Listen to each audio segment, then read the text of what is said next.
少爷总算是把林小姐找回来了，只可惜原本天作天河，如今却只能给少爷做个妾室。可少夫人，她一个罪臣之女，也好意思占着正室夫人的位置不放？话可不能这样说，少夫人挺好的，而且她父亲和哥哥都战死，也算是什么啊？要不是他爹误判军情，我大周10万将士也不至于全都死在边关。就咱们少爷是个老好人，沈家都落魄成那样了，少爷还把他一个病秧子娶进门。原来连下人们都早就知道江莲芝要纳妾，可笑她这个正室夫人竟是今早才得知。他们说江莲芝对林清逸用情至深，娶她沈家女不过是为了全了一场人意而已。怪不得近来下人们看她的眼神满是闪躲，怪不得江莲芝近日总在回避她。原来所有的一切并不是无迹可寻。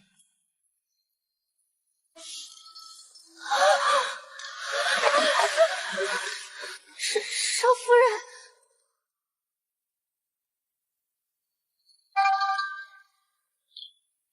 这么大的雪跑回来，冷着了吗？听说你将林小姐找回来了，谁又在同你嚼舌根了？既然找回来了，那你准备如何安置她？我要纳她为妾。青离流落在外许久，我想给她一个安身立命之所。她性子温婉，不会影响你江家主母的位置。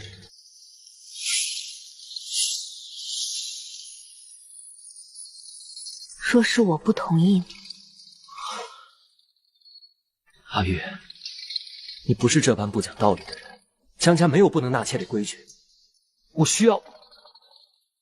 好，我知道。我让人送你回去。这么冷的天，别往外跑了，当心冻着。不用了，也就几步路而已。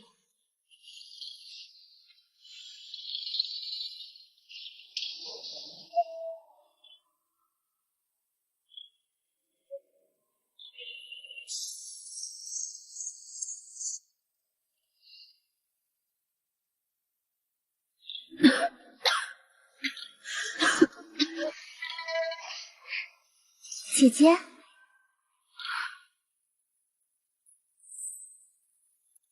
姐姐，我是林清丽，不知道姐姐有没有听过我？林小姐有事吗？我知道姐姐对敛支纳我进门一事颇有意见，但这已经是我做出的最大的让步了。你让步？没错，我父亲含冤而死，如今沉冤昭雪，陛下为了安抚林家，原本准备赐婚，你应当知道。既是赐婚，便不可能为妾。江敛之已有正妻，你也当知道，既是赐婚，便不可能赐给江敛之。你父兄在燕凉关葬送10万大周将士，你可知你能活着已是万幸。你嫁给敛之只会拖累他，让他沦为朝中笑柄。我父兄之事未有定论，陛下都没说什么，还轮不到你在这里指手画脚。那是陛下仁义，给你父兄留一点颜面罢了。罪臣就是罪臣，他们2条命根本不够偿我10万将士。你想干什么？你用这样的眼神看我做什么？整个盛京的人都知道，你爹冒进，还有传言你爹和西决人勾结，结果反被……小姐，你竟敢打！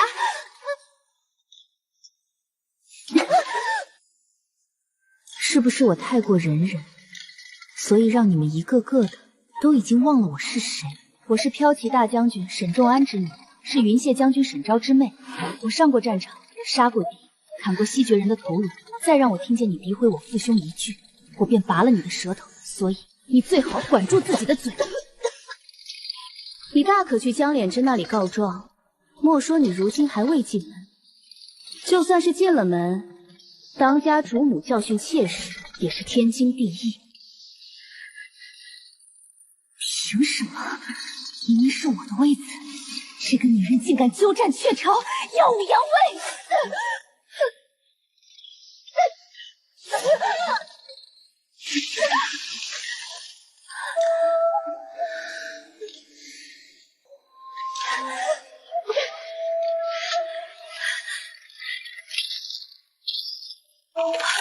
别动！救命！林小姐落水了！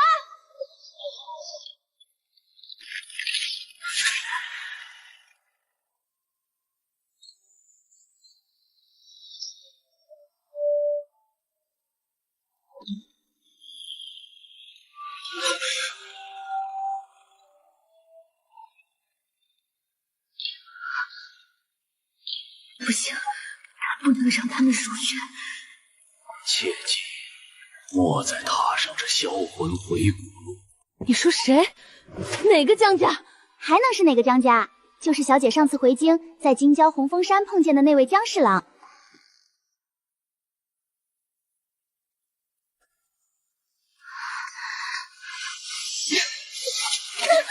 小姐，绿釉。小姐，你做噩梦了吗？你怎么会在这里？总算是退烧了。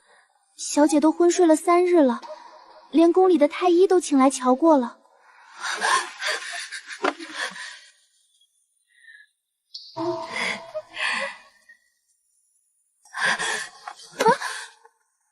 如今是何年何月了？啊，今日是同训17年9月初6啊。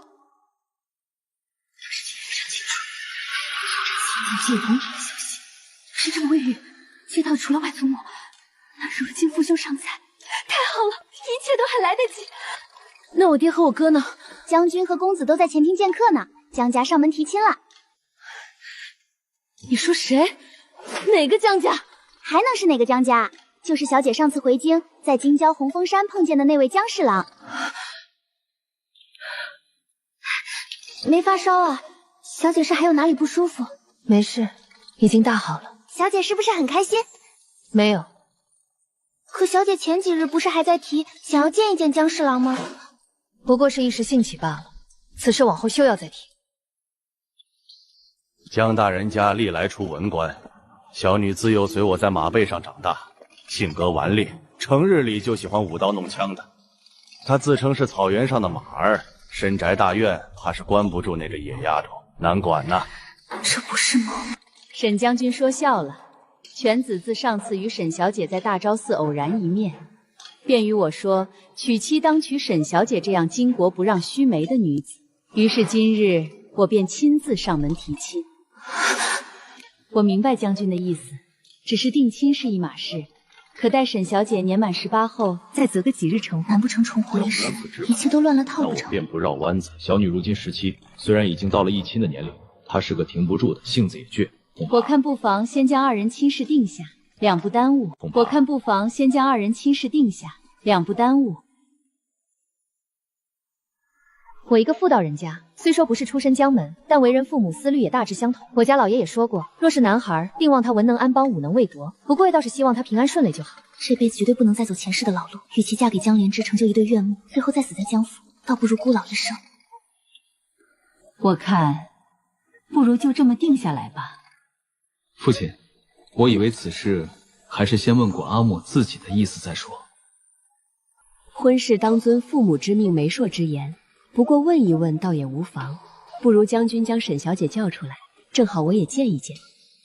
只是小女这几日身体欠佳，伤乳还烧着。爹，怪不得呢，怪不得2日前江莲之出门一趟，回来后便催促着我上门提亲。这便是小女沈瑜。夫人好。好。我和江夫人方才正说起你的婚事。这是战场上落下的病根了，瘸了一条腿。我走路慢，方才在外头碰巧听到夫人和我爹提起我的婚事，我现在就能给答案。倒也不急。听沈将军方才的意思，倒是不舍得你这么早嫁人，我能理解。夫人万万不可听父亲的，我父亲是想留我在家管着我。我都17了，江公子大我3岁，我觉得正好。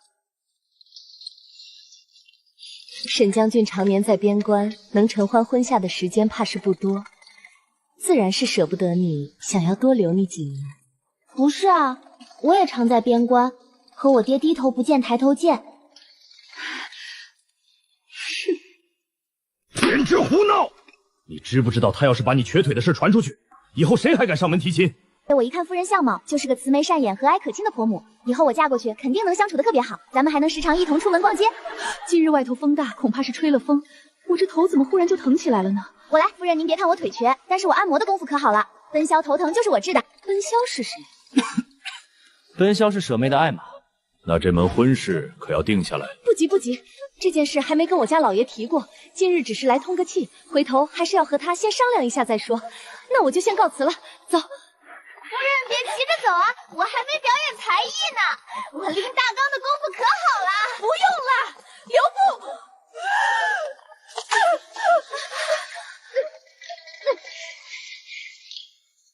简直胡闹！你知不知道，他要是把你瘸腿的事传出去，以后谁还敢上门提亲？我看你以后就别嫁人了，当个老姑婆算了。不嫁最好，我就想在爹身边当个老姑娘。啊，大哥，爹要揍我。风劝你赶紧认错。爹，我错了。以后不能再这样了。上哪儿学的这么一招，将自己立于不善之地？无师自通。看见了吧，咱们母女俩就是外人，他们才是正正经经的一家三口。你好歹在你爹面前露个脸，否则他沈周安怕是已经忘了这个家还有一个女儿。父亲没忘，昨日还同我说了好些话。你没瞧见他沈玉在你爹面前那模样？你在你爹面前畏畏缩缩，就你这样，靠什么和沈玉争？不和姐姐待我好，但凡有好都紧着我。紧着你，他不要的当然给你。哪次河州送东西过来，不是他先挑？那是姐姐的外祖母，不是我的。送来的东西原本就没我的份儿。小姐，我们回吗？回吧。夫人别急着走啊，我还没表演才艺呢。我拎大缸的功夫可好了。不用了，留步。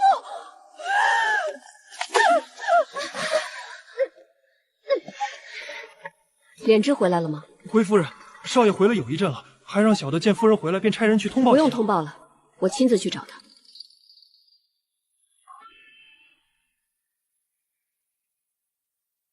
去拿件披风来。母亲，今日我知道你要问什么，我与你直说了，那沈瑜不能进我江家门。为何？你让我上门之前怎么没提过他是个残废的事？残废？不可能！怎么不可能？他一条腿是瘸的，据说是在战场上受的伤。我就说好好一个大小姐，成日里舞刀弄枪的，像什么话？该不会你也不知道吧？那定是给那丫头骗了。那个沈瑜恨不能明日就嫁过来，瘸了一条腿，还将我撵到了大门口，害我摔了一跤。圣经不乏才貌双全的小姐，你也莫急，回头我好好给你瞧上一瞧。莲芝，我知道了。这是怎么了？这几日总站在那里，这糊涂看了几十年了，有什么好看？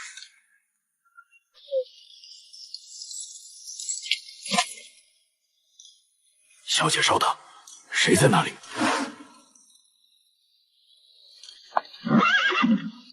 车上可是沈将军家的小姐。正是，找我何事？沈小姐稍待。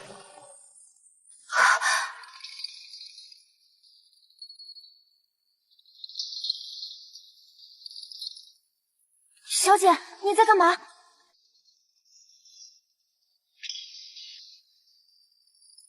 沈小姐，小姐是江。你是谁？沈小姐，我姓江，名季，字……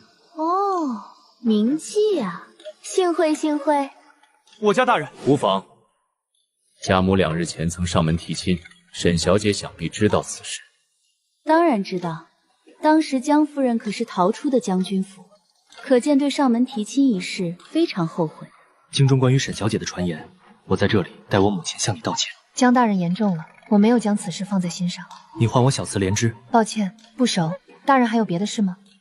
我今日来是想告诉你，不论我父母怎么看，我想娶你。哪怕我是个瘸子，你也娶？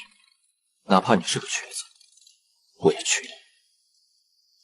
那你的那位青梅竹马的林小姐呢？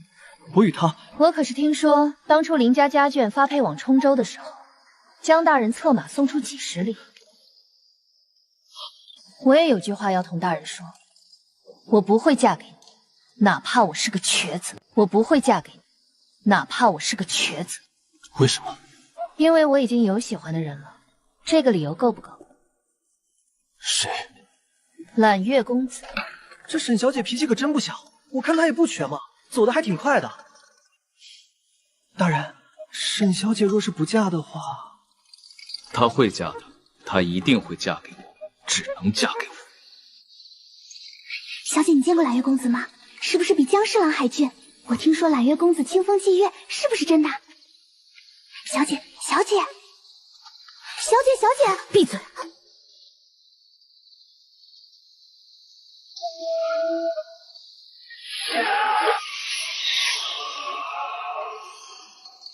小姐别闷着，你说句话呀！你用你的脑瓜子想一想，他要是清风霁月，上战场的时候靠什么？用男色蛊惑敌方吗？对哦，不过我还真听过这样的传言，说有敌军在战场上看到北陵王世子就愣住了，连刀都忘了拔。说是被谢玉给吓傻的，还勉强能有几分说服力。可传言也不会全是假的吧？他如今不是不上战场了吗？说的也有道理，他早些年是在战场上受了重伤，据说是剑上淬了毒，之后便再也没出征过了。北陵富庶，那边的公子哥都好风雅，他退归后换条路子也说不定。你们可算回来了，之前大少爷来了一次，被我给搪塞过去了，没露馅吧？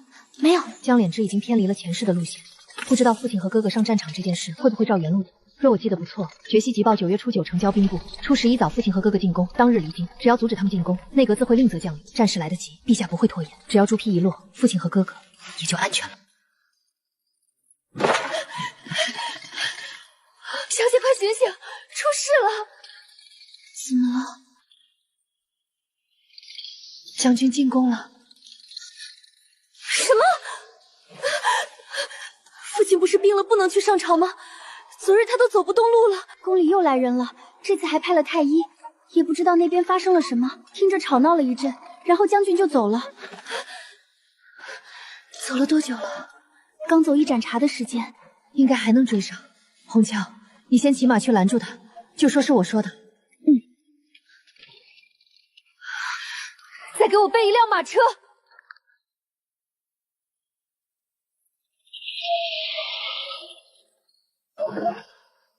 没追上，追是追上了，该说的也说了，但是根本拦不住。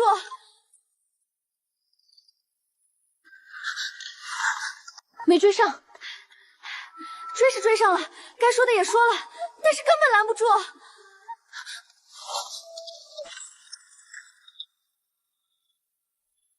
沈小姐，江大人，沈小姐来这里做什么？沈将军已经进宫了，不用担心，沈将军片刻就回。有没有我能代劳的地方？劳烦江大人传句话，就说我已经不行了。江大人这样传话便是。为何？因为我不能让我爹在这个时候去燕凉关。为什么？不为什么。江大人这样转告便是。你放心，我定当转告。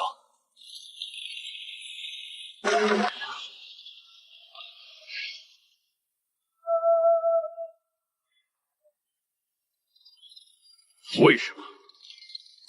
不想让你和哥哥出征。跪下！爹，你让他自己说。我怕爹和哥哥这一战再也回不来，才提前在饭菜里下了软金伞。因为你一个虚无缥缈的梦，竟做出这等忤逆之事。那不是梦，爹，你们不能去求，你们别去好不好？阿婉这辈子没求过您，这一次求您别丢下我，别去好不好？就算是所言是真，爹也退不了。你随我上过战场，比盛京好多男儿都强。刚才那些话本不该从你嘴里说出来。放心，你哥我天下无敌。笑一个给我看。算了，别笑了，丑死了。你跪片刻就起来，反正父亲也不知道。什么时候走？什么时候走？再等2天吧。你往我饭里下料，害我至今仍浑身无力，如何上马？瞧你这弱不禁风的样子，难怪至今还是孤身一人。我能是寻不到，分明是公务繁忙，无暇顾及。瞎说！于太傅府上的3小姐对你有意，我可清楚。休要污了人家姑娘的清誉。就是这样，别当我什么都不晓得。他送来的点心你当场退回，事后又跑去偷瞧人家，你这人矛不矛盾？你不明白，你想想爹1年都难得回来，莫非娘心里没怨气？我不想耽误了别的姑娘。也许人家就心甘情愿被你耽误呢。于小姐是个极好的人，我希望她能成为我的嫂嫂。我明白。我们这次一同上战场，在一起平安归来，然后你就去寻她。好。哥，怎么了？你信人能够重生吗？重生？信啊，怎么不信？行了，别瞎想了。将军传话说晚上天黑，小姐您不必再跪，但明日白天依旧要跪。我父亲和兄长可有好转？已经好转了些，但仍需再静养2天。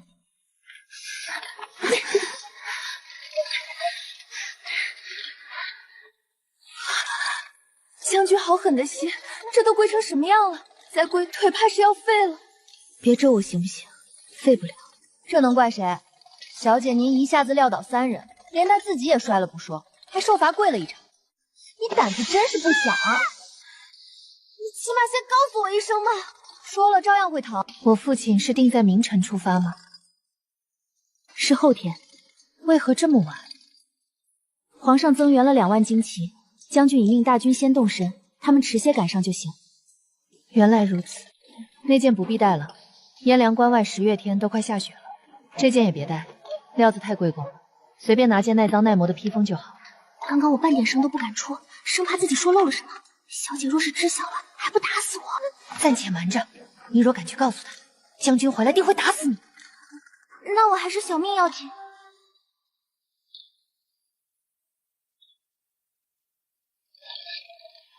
暂且瞒着，你若敢去告诉他，将军回来定会打死你。那我还是小命要紧。我要见我长姐也不行吗？二小姐见谅，将军吩咐了，这几日不管谁来见都不能放人。长姐，进来呀。不用管他们，他俩要是再敢拦你，我就让他们一会儿去刷马厩。长姐的腿好些了吗？还能凑合着用。你尝尝。你们俩想吃，那还在那里站什么门神？门敞着怪冷的，下去吧。你今日这发饰好看，这是你送我的。啊？是吗？这也是长姐送的。你送我的东西太多，也不能都记得。而我用的也没几样不是你送的，所以记得很清楚。这点心不错，你上哪儿买的？是江大人送上门，让我转送给你的。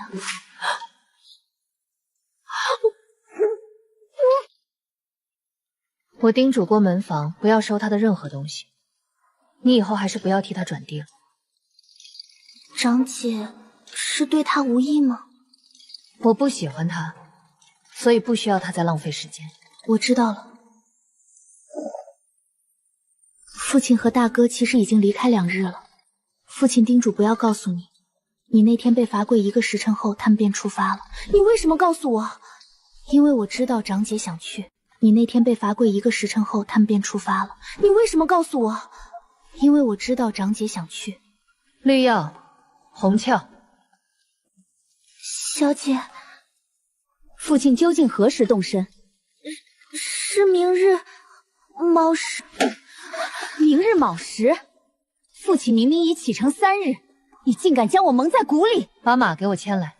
小姐，将军留了话。讲。我晓得，将军说过，那死丫头定要跟来，若拦不住，就叫她给我老实待在寿京，这是军令。小姐，这真是将军的原话。我非军籍在身，军令约束不了我。父亲不在时，我说了算，谁去牵马，我就带上谁。好嘞。是。这天气真够他们冷的，我看8成要落雪了。没错，你先独自盯一会儿，小心些，咱们换个岗。等等，那是什么？在哪儿？可能是我看错了，有个黑影，我以为是个人，一闪就不见了。人跑不了那么快。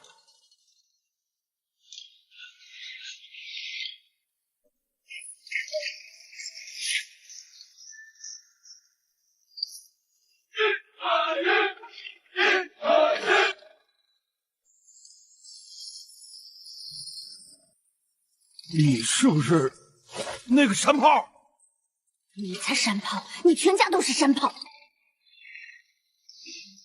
是我。你被调到我们这儿了，你怎么站在这儿？快到前面去！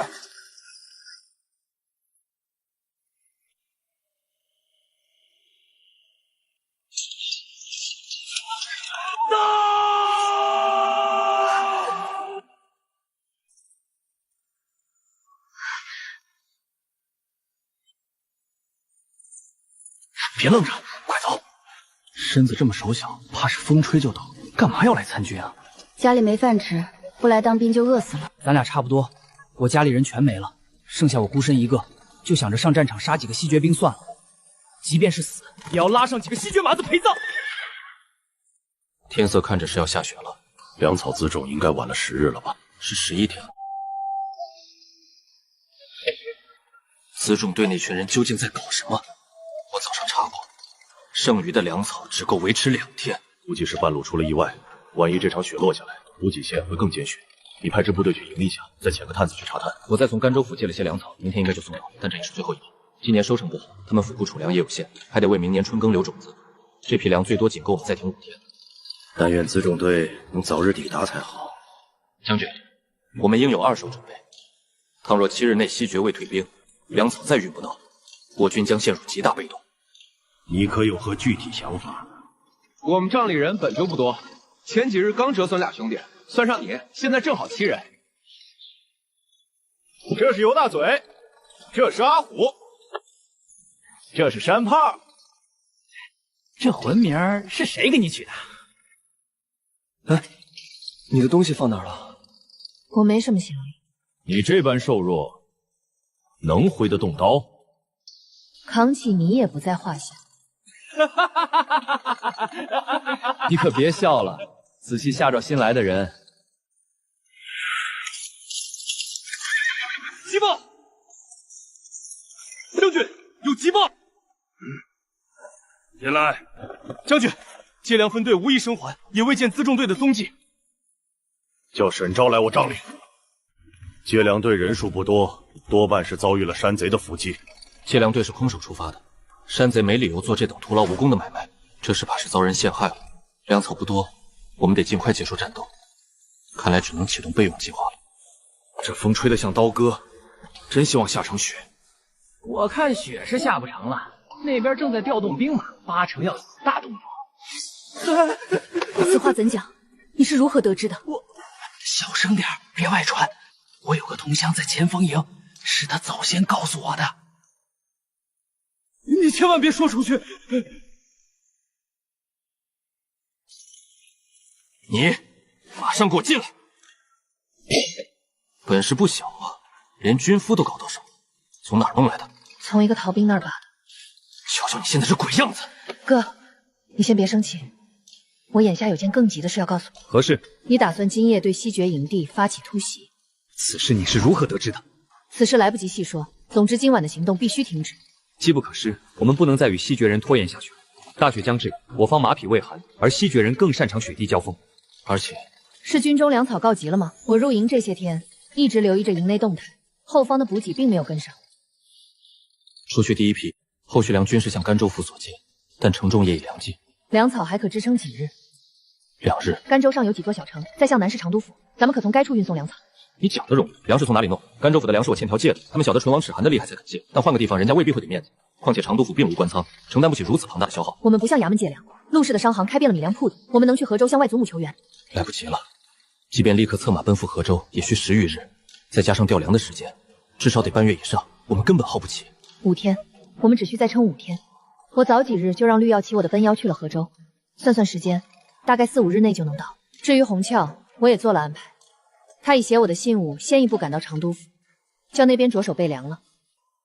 长都府的粮食一旦运到，我们便可多坚持数日，待河州的补给送来接续。你是怎么事先知晓此事的？我也是到了军营之后才得知辎重出现问题，只能另寻他法。我记得之前曾和你说过，我做了一个梦，不论你信不信，我都将它当成一个警醒。你梦到了什么？你用1万轻骑突袭西决南营，中计被困，父亲举兵营救魏国，燕凉关一战大周大败，甘州城破后，百姓被屠。在你梦里，我和爹战至最后一刻，快下雪了。颜良关以西气候更冷，往年西队人不会在冬日进犯，他们雪前就退兵，再抗些日子应该快了。他们不会退兵，为何这么说？因为今年西决遭受的旱灾，他们是指望着进关内抢夺这个冬日的口粮，否则这个冬日就得宰杀牛羊和战马过活，太伤根本。他们哪里知道，就连前线都快吃不上粮了，哪儿还有粮给他们抢？不过，前日已经探到一批西决士兵在后撤，约莫2、3万人的样子，由博达带兵。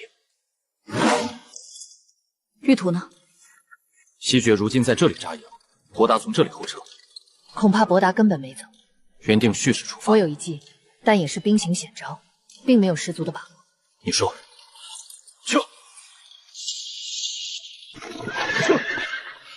他们果然在这里扎营了。看样子是准备前后夹击，让前线酣战时突袭后方。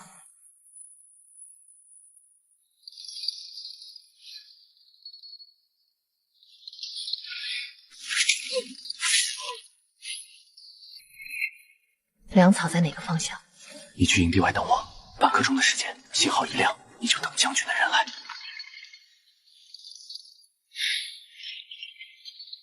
这里不对劲，太安静了。西决北大营是空的，那2万士兵又去了哪处？博达的2万士兵只有2条路可走：其一，趁夜突袭燕良关北门；其二，回防西决南营，集中兵力主攻正门。因为不论这2种可能的其中之一，都须得有一个先决条件，那就是西决人知道今晚的突袭。我们营中有细作，职位还不低。你干什么去？搞清楚他们到底去哪儿，才好进行下一步计划。你在这等着。往北的马道上马粪都是新鲜的，他们多半是绕后想来个前后夹击。我留在此处，留20人给我，你带剩下的人去断了他们回城的马道，让他们没办法回防。我兄长也看出了问题，我去焚其粮草，你负责截断后路。得手后给我信号，只要烽火升起，他们必然回援，我兄长便可趁机发动突袭。不如我留下，你去截路。这西营上有2000兵马，太过凶险。快去执行。男子汉怎能如此磨叽？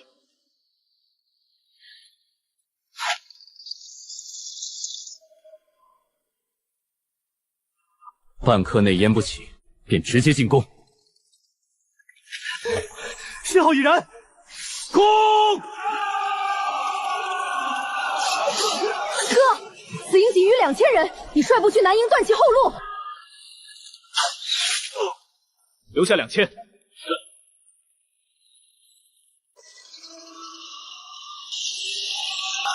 撤军。好久没打过这么痛快的仗了。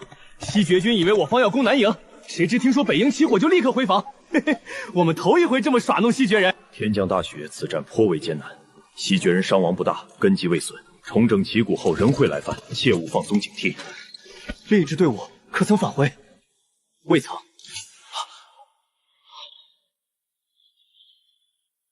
听我号令，立刻集结3万兵马，与我同赴西决北营。你要带兵做什么？阿谀只率2000人马守在西决北大营，至今音讯全无。什么？他何时来的？传我命令，全军休整。将军。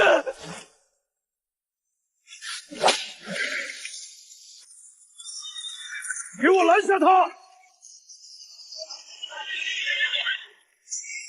都给我让开，否则连你一起砍！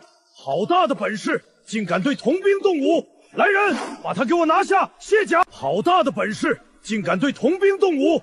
来人，把他给我拿下，卸甲！有队伍接近，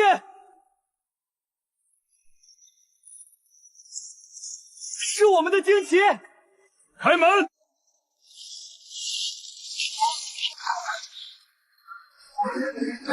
哥，我给你带了好东西回来。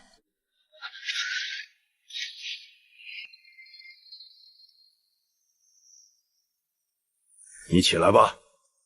这次总算是有惊无险，打了西决人个措手不及不说，还运回了北营大半粮草，算是功过相抵了。你自己说。是我自己跟来的，去北营也是我的主意。你闭嘴！曹姑，你去清点一下，我有话要跟他们两兄妹说。将军，水烧好了，已经放在沈昭将军帐中。昭儿带你妹妹去你的帐子吧，洗完过来，我有话讲。幸好还在，我的衣服还有银票都在里头。你进去洗吧，我替你守着，先用温水泡一泡脚再洗。瘦了？能不瘦吗？你们不带我，我走得急又没路引，这一路上都没法进城，都是在树上和破屋里睡的，啃了好多顿干粮。阿佑，你将西决北大营发生的事情细细讲来。我见吹的是北风，便在粮库南侧点火，风把火引向营帐。火势看着大，其实没烧掉多少粮草，能带的都运回来了，带不了的就一把火点了。孔钦在后方断了他们的马道，他们追不上来，粮车太沉，加上风雪天路难行，所以才回来的晚了些。少才曹固清点过粮草，加上你运回来的，最多只能撑2日。长都的粮草何时才能运来？怕是还需4、5日。军中有细作，昨夜突袭的事，军中几位将领都知道，暂时还无法判断出是谁。怕是西决人知道我们粮草不足，只等3日后断粮，便会发起总攻。我连发了3封军报，上报粮草的消息，盛京迟迟没有回应，这样干等下去不行。我方才也和众将商量过了，明日一早拔营，退守燕粮关内，须得把断粮这几日熬过去。他人呢？说是先回去歇息了，说将军如果有事，就派人去帐中叫他。你们帐的新兵呢？哦，您说山豹啊，刚进去睡了。山炮，他早晨才回来，说是去其他队帮忙去了，刚睡下。山炮儿，跟我走。你好歹是一姑娘，和一群男人滚个大通通铺像什么样？我睡在角落里，而且盖的自己的被子，事急从责。我现在就差不多是个男人。今日起，你就在这里歇着。大人，前方怕是要堵一会儿，旁边就是3味楼，您不如先去歇脚。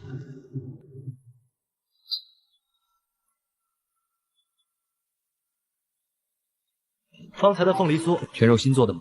官爷您来得巧，给您备一份。如果还有桂花糖蒸栗粉糕、松子百合麸这类点心，也一并打包送来。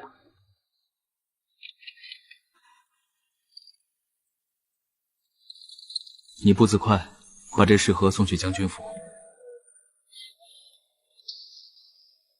今天仍是2小姐出面接的，可有说她身体好些了吗？是的，2小姐称大小姐的病情已大有好转，就是不喜外出。但今天2小姐替大小姐传了句话，什么口信？她说不必再送物钱过去，并向大人探听一件事，不知可有燕粮关的音讯。前世明天便是10月21日，而不久后沈玉前去为父兄收尸，也正是在那路上遭遇了不测，这回必须阻止他，起码要保他身体刚健。将军，梁监军找不到了。发生了什么事？营门卫兵称，梁大人拂晓时分，便带着亲信人马朝燕粮关方向走了。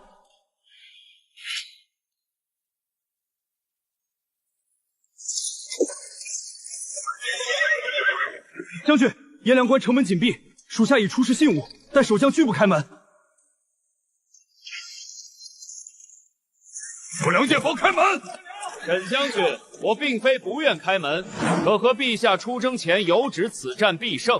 眼下双方正值焦灼，我军哪有后退之理？后方补进不到位，让兄弟们在前面拿命空号。你们这帮连武器都拿不稳的董，却在城里安逸享乐，这是要我们的命。现在连军粮都没了，要是西越人趁此机会攻过来，大家只有死路一条。前线一完蛋，你以为躲在城里就能活命？放肆！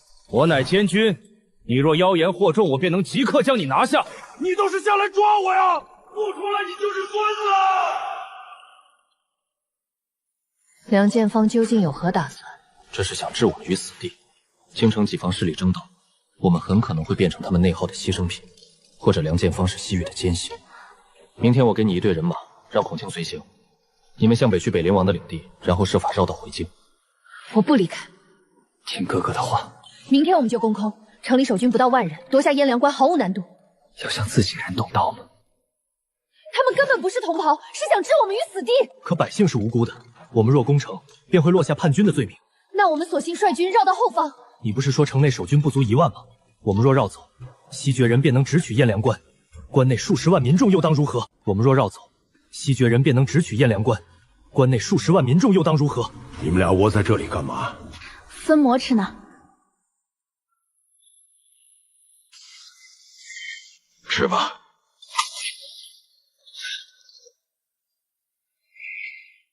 吃吧。越过黑雪山，便是关内的土地了。大周在这里伫立了数百年，咱们脚下的这片土地，不知曾埋过多少英雄的枯骨。后来他去的那样早，他让我将他葬在了黑雀山内最平坦的土地上。他说，若有那一日，我沿河而下，便能与他相聚了。关外的冬这样的冷，走不了啊！关内百姓数十万，需要用我们尸体铸就的城墙来挡，所以这一战许败，但不许退。是烧招子，喝一点暖暖身子，别喝多了。替我传句话给他。谁？告诉他别等我。这话我传不了，你自己回去告诉他吧。算了，什么也别对他说，就这样最好。时间一长也就忘了。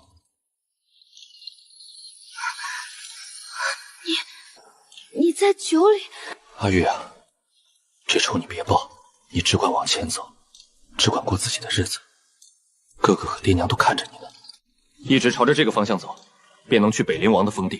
将军，我将他交给你了，保护好他，这是我对你下的最后一道军令。是，末将领命。姑娘，我在哪儿？北上100里了，再跑上半日就能渡河，再绕过。放我下去！姑娘，我奉将军之令护送您回盛京。我不回京，我爹和哥哥还在燕凉关外，你让我抛下他们自己逃？孔清，你这是要当逃兵？我们不是逃兵。既不是逃兵，那就随我杀回去。不能回，杨建放封不死了城，关内的粮食运不出来，关外的也回不去，这是个死局。死局又如何？你是宁愿苟活，然后一辈子生活在愧疚之中，还是杀几个西决人，再光荣的死去？肢解沙场为国死，何须马革裹尸还？这是我父亲教会我的第一句诗。我不退，便是葬在那里，也要看着后来人将西决人击退。我们不退。那你替我把穴道解开。身为将军之兵，我必须服从命令。待将姑娘送返京城，我自会前去寻他们。行，你不肯放开是吧？不要！现在放不放？这是一条不归路，你们可以选择自行离开，也可以选择和我杀回去。我们和姑娘共进退，我也是，好歹杀几个西拳人再说。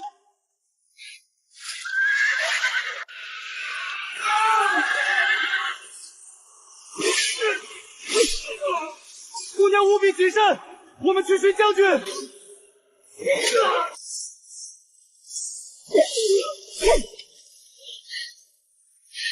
多杀几个西军，这样战死也算痛快。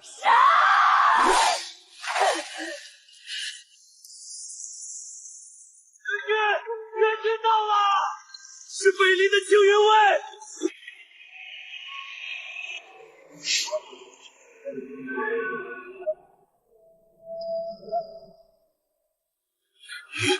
嚯，好小子！沈专军中竟有这等人才，刀法真俊。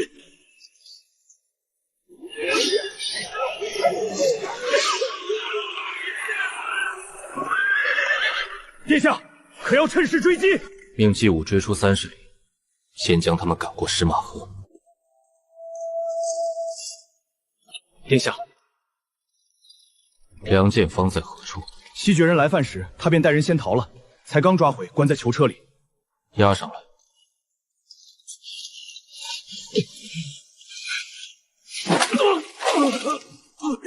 殿下，我是朝廷的官员。朝廷的官员，让他亲眼看看。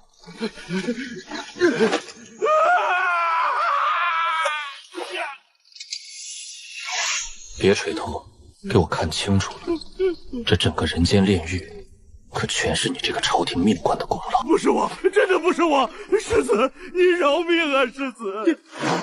我们只是奉命行事，我家里还有妻儿老小。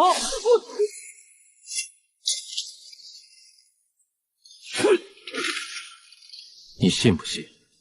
我现在就能杀了你！殿下，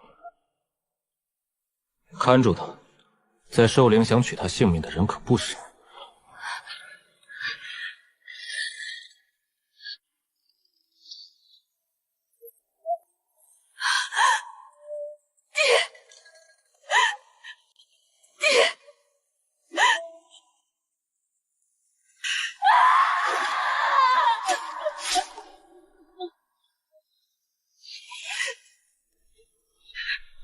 我们遵照殿下指令追出30里，沿途致西决军死伤数千，石马河便是西决国境。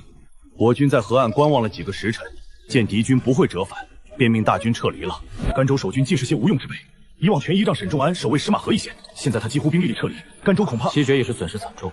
我们以10万支南卷进来，京东不会再有战事，够让他们筑好新的防线。压根没把士兵当人命。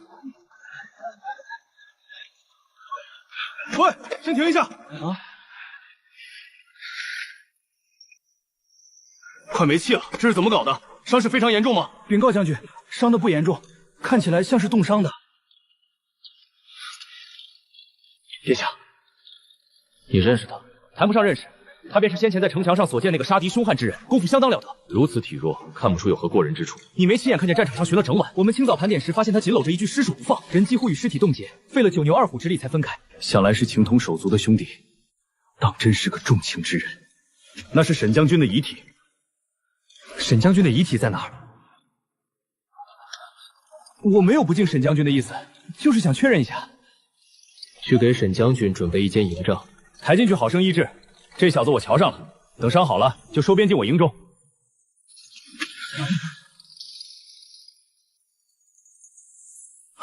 殿下，这是个习武的良才，毁了实在可惜。还傻站着干嘛？快过来把他弄开！这手指如此纤细，被我掰断了，将来怎么握刀？殿下，这小子在喊您爹。我听到了。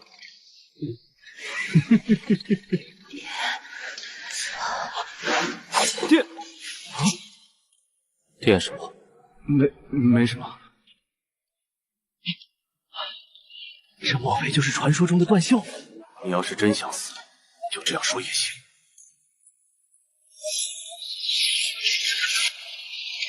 别垂下头，向前看。上来瞧瞧，你看到了什么？一片尸海。丫头啊，你方向不对，转过身去。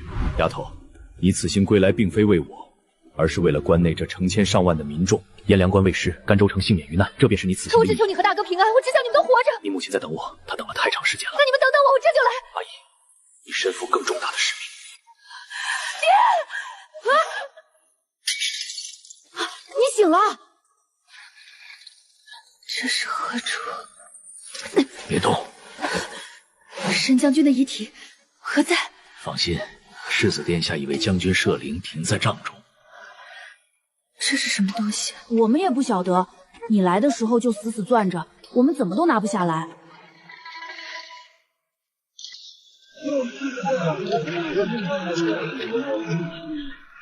该死的伯达，美林世子就该带兵杀过去，分其家园，戮其亲人。别再多嘴了，我命是世子救的，就没资格对别人指手画脚。军队停止进京是正确的，西边的战事会越发艰难。阿虎他们都牺牲了，我亲见西葛人斩下了他的头颅。父兄的深仇未消，罪魁祸首仍于暗处逍遥自在，他们又怎能安息？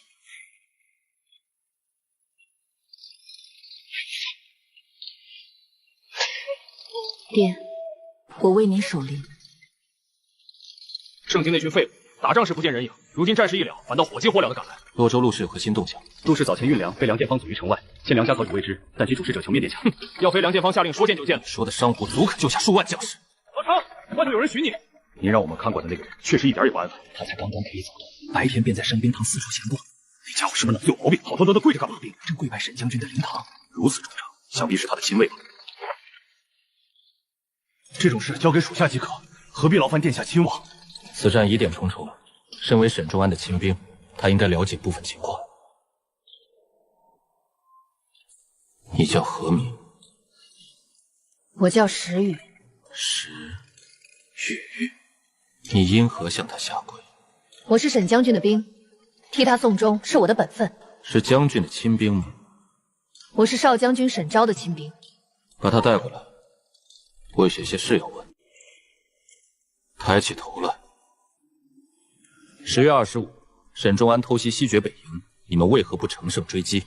因为下雪了，大周士兵不善雪中作战，只能退回营地。沈仲安没发现军中有奸细？发现了，出兵前临时改了次计划，原是突袭南营，你也在其中。我随少将军偷袭北营烧粮草，监候少将军支援老将军。我带你认为谁是内奸？我不确定，也不确定内只有梁建芳一个。梁建芳已被收押，你还有什么要上报？沈将军曾向盛京发了数封急递，却无回音。你不信任我？殿下，我没有盟友，不敢轻信任何人。我的筹码比你多，而你能失去的太少。儋州事了前，你有时间考虑。石宇，下去吧。我倒想问，你为何叫我爹？派人跟着他，他定有内幕。你小子功夫哪儿学的？跟少将军学的。过来坐，你命是我救的，伤好来我这报道。将军自吃吧，我吃不下。沈将军子女不在，我想替他守灵。你们做得很好。小姐打算怎么办？梁建芳背后定有人，我要查出来。我们跟着你。不必，我要随他上京。你们替我还了甘州借的粮，我要他干干净净的走。甘州守备闭城不开，怎就没事？外省人吧，守备是北林王堂兄的小舅子，世子哪会动自己人？小女命苦，只是来替父兄敛尸的。正好，我也要找他。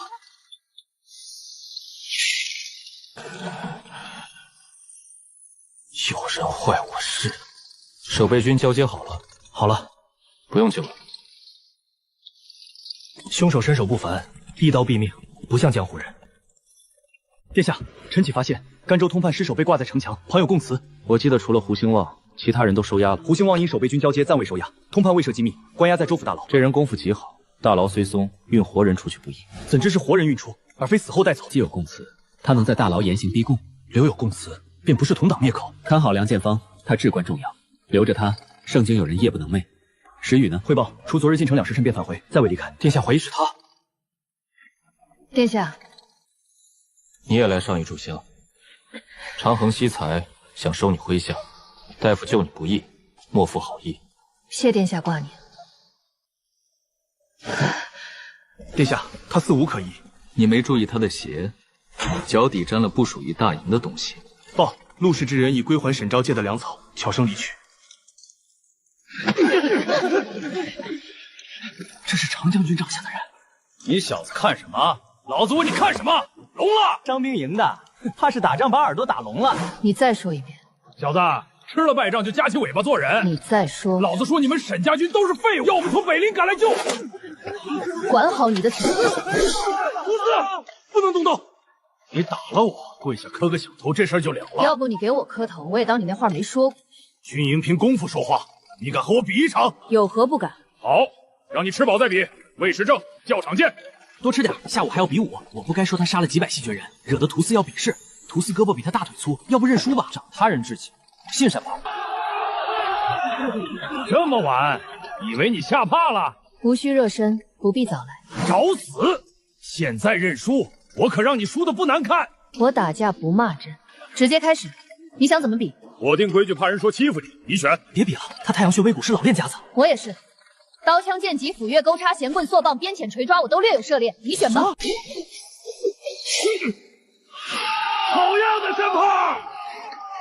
这就是你们青云卫的水平，也不过如此。小子，大话说太早，丢人的可是你自己。我咋觉得站在台上的是他，丢人的是我呢？那说明你和山豹儿荣辱与共了。荣可以，辱的话还是别了吧。老皇帝定然已经起了疑心，此番召殿下进京，恐怕等着我们的不是好事。先是铲除沈仲安，再拖北林下水，布局者必是盛京4大世家之人。会不会和沈家有关？应该不会。沈仲安从未向北林求救，可他岳丈家筹粮动静极大，等同于市井，而我们终究来了。最终结果是沈仲安战死，他也是局中人。殿下，教场出事了，我营里屠四和石宇比武，我得去看看，免得屠四伤了人。你该提醒石宇下手轻点。看看去。选好了吗？你的兵器呢？就这个吧。你确定？刀剑无眼，到时别怨我下手重。这话我原封不动还给你。这真是山炮！我就说这小子功夫不错，不亏我救他回来。刚才是谁说他打不过屠四的？我没说，这都是我手下大将。石宇还在伤兵房，早晚是我。年轻人血气方刚，性子需收敛，你收得下他？殿下小看我了。好样的，山炮！这就是你们青云卫的水平，也不过如此。他这是找打吗？出招吧！得罪了，承让。还有人吗？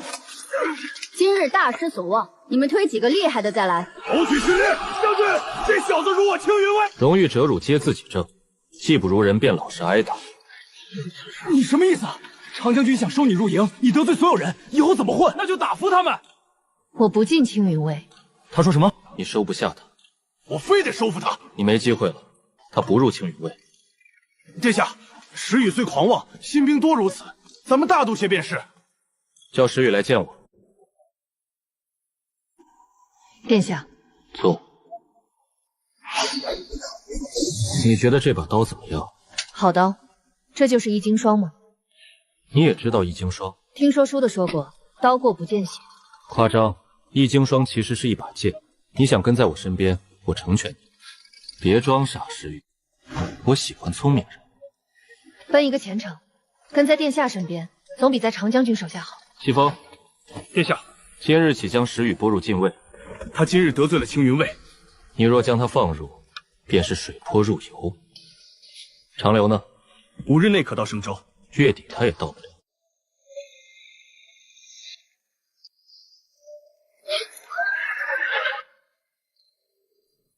他这几日来回跑什么？石宇担心梁建芳等要犯，不时前去查看。让他进来。殿下唤我，有何吩咐？你这几日来回跑了几十趟了，犯人有青云卫押送，你无需操心。殿下，押解恐不顺利。梁建芳活着，盛极必有人想灭口，路上亦有埋伏。会下棋吗？会一点，但下的不好。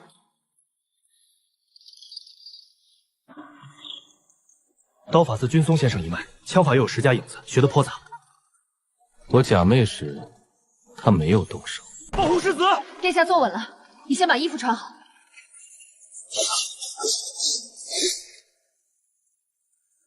都说押送不在他职责内，他还来回跑什么？他换了巡防任务，巡防本是2时辰一次，他半个时辰就跑一趟。叫他进来。殿下有请。殿下找我有什么事？你每日来回跑什么？我换了巡防任务。我记得巡防是2个时辰一次。我比较勤勉。你倒是勤勉，你那匹马怕是后悔跟错了人。殿下叫我来，是又要人陪着下棋吗？你很紧张。殿下马车上的暖炉烧得很足。回禀世子，距前方县城还有10多里，半夜才能落脚。先进城再说。前面龙井峰适合埋伏，得提醒前面的人保险一些。继续。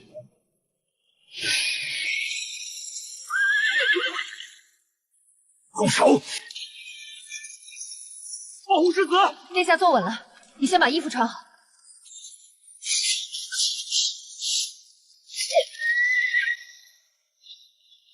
我来下车。不用，外面危险，你先进去。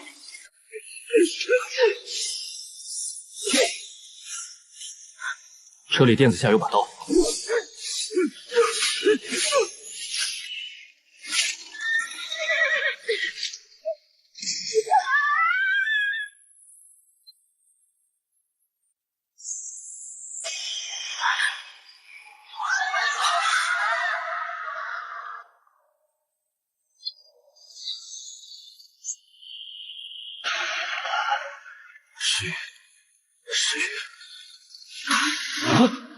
进进去了。我吐的都是河里的水，和你身上的一样不脏。要不你再下水烫一烫就好了。殿下是什么时候受的伤？难道是我砍的吗？不是，是我在水里自己非把手臂凑到你刀上去的。我来吧。得找个落脚的地方。走。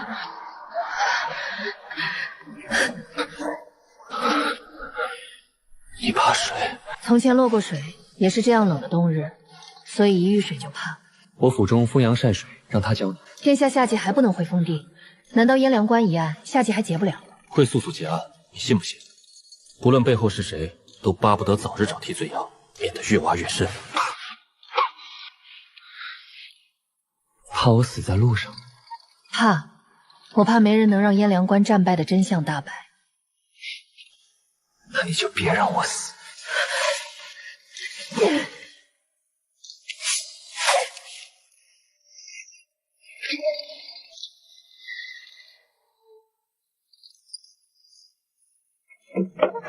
谁呀？来，放这儿吧。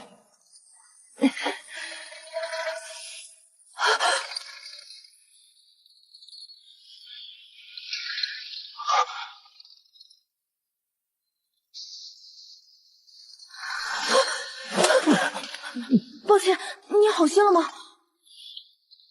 这是哪里？一户农家，爷爷收留了我们。刚认识就攀上亲了？那是我讨人喜欢。睡醒了，小雨，晚上给你哥哥补补身子。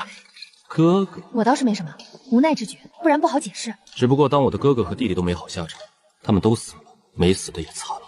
你身量太高，穿不了爷爷的衣服。我把你的里衣烤干了，破的地方是我缝的，你先将就，我去帮忙做饭。等等，把你的脸洗干净。我在军中总被说娘娘腔，不够英武，所以才把脸涂黑。不够英武是把脸涂黑就行的，多吃饭，再长高点。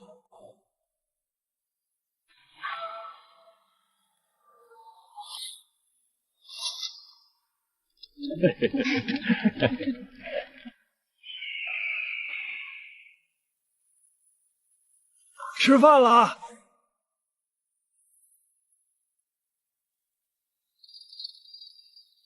姑娘，多吃点。村头那家刚生了大胖小子，我送了野鸡去，这红鸡蛋就是他们给的。我不爱吃鸡蛋，爷爷您吃吧。你吃吧，正好补补身体。你随和一些。老丈家中几口人？原先有老伴儿和2个儿子，如今就剩我1个了。2个儿子从军战死，儿媳妇跑了，孙子也病没了，老伴儿伤心过度也去了，就大黄陪着我。爷爷，您就把我当孙子看，我得空就来看你。使不得，你们是贵人，哪能认我一个老汉当爷爷？我没见过爷爷，见到您就亲。明日我去镇上医馆拿伤药，探消息。殿下留在此处歇息。现在叫我殿下了，之前不是直呼你？非常时刻，称呼什么的也不甚重要吧？去镇上你有银子吗？你若不想死得快，最好别打这些东西的主意。小气，这些东西太过扎眼，若被人发现，寻机找来的未必是自己人。那我也有别的办法。锅里还热着饭，我去给你端。不麻烦了，等中午一起吃就好。年轻时候不注意，老来病痛缠身，要吃苦头的。他人呢？你说小雨啊，天刚亮就去镇上了，还让我告诉你，天黑前一定回来。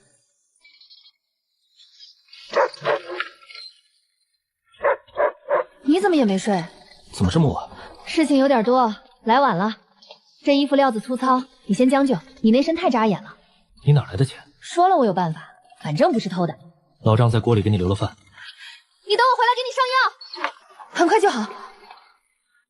你是不是觉得我偷偷跑了，或是去通风报信了？我去镇上探了消息，怀唐县令正在大张旗鼓找人，看描述就是找殿下。我们明日去县城，让他派人护送上京。不能去，灭口的人有3败匪横行，官府围剿数次都没成效，分明是和县衙分赃。这样的人有利可图，便会倒戈。那我们怎么办？休息2日就出发，绕道平地。绕道要多走100里，你伤口能行吗？无妨，睡吧。我今晚和你一起睡吗？你想继续趴桌上也可以。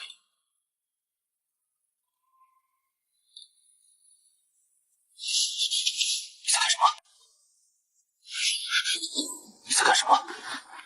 我上床，太黑了看不见。进去。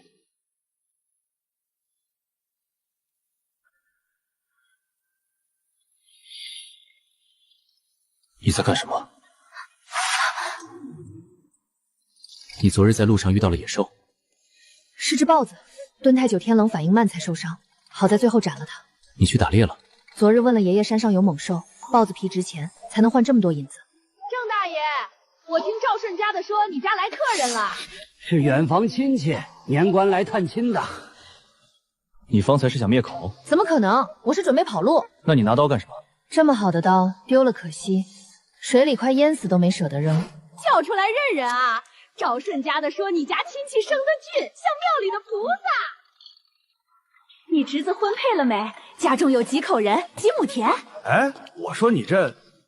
你干什么？我想如厕，我还能再忍忍。你还能忍？还不快去？那就是你侄儿吧？果真像菩萨。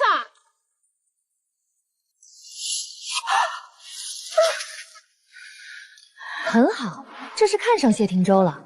他怕是比谢霆州的母亲北陵王妃年纪还大。揽月公子果然名不虚传。哟，郑大爷，你们还在吃饭呢？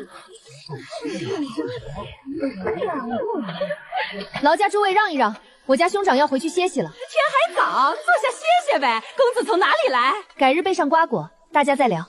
你们堵门口，不知情的还以为来讨债的。今日天气不好，改日傍晚在村头那棵树下摆上瓜果茶点，共赏夕阳，多风雅。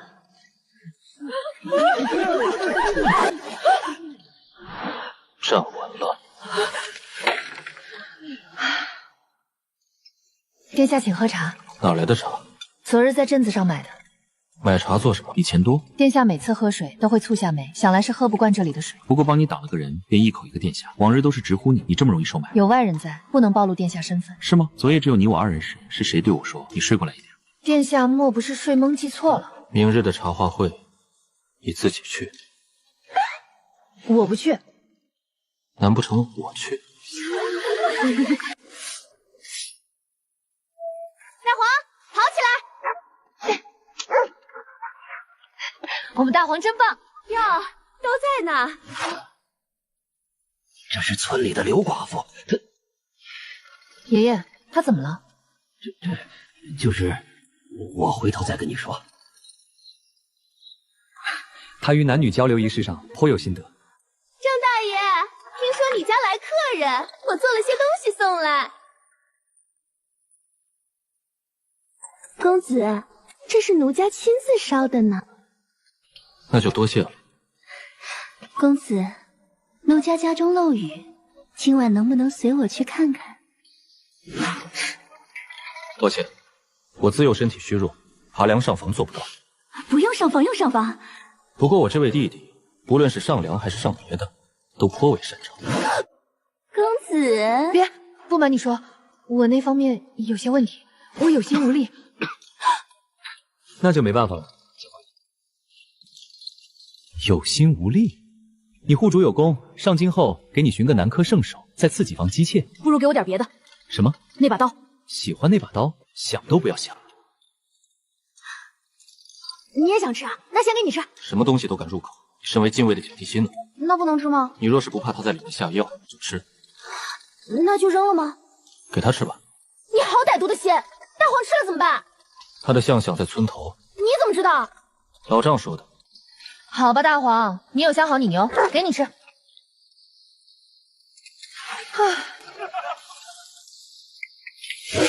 我送你们走，有什么路上再问。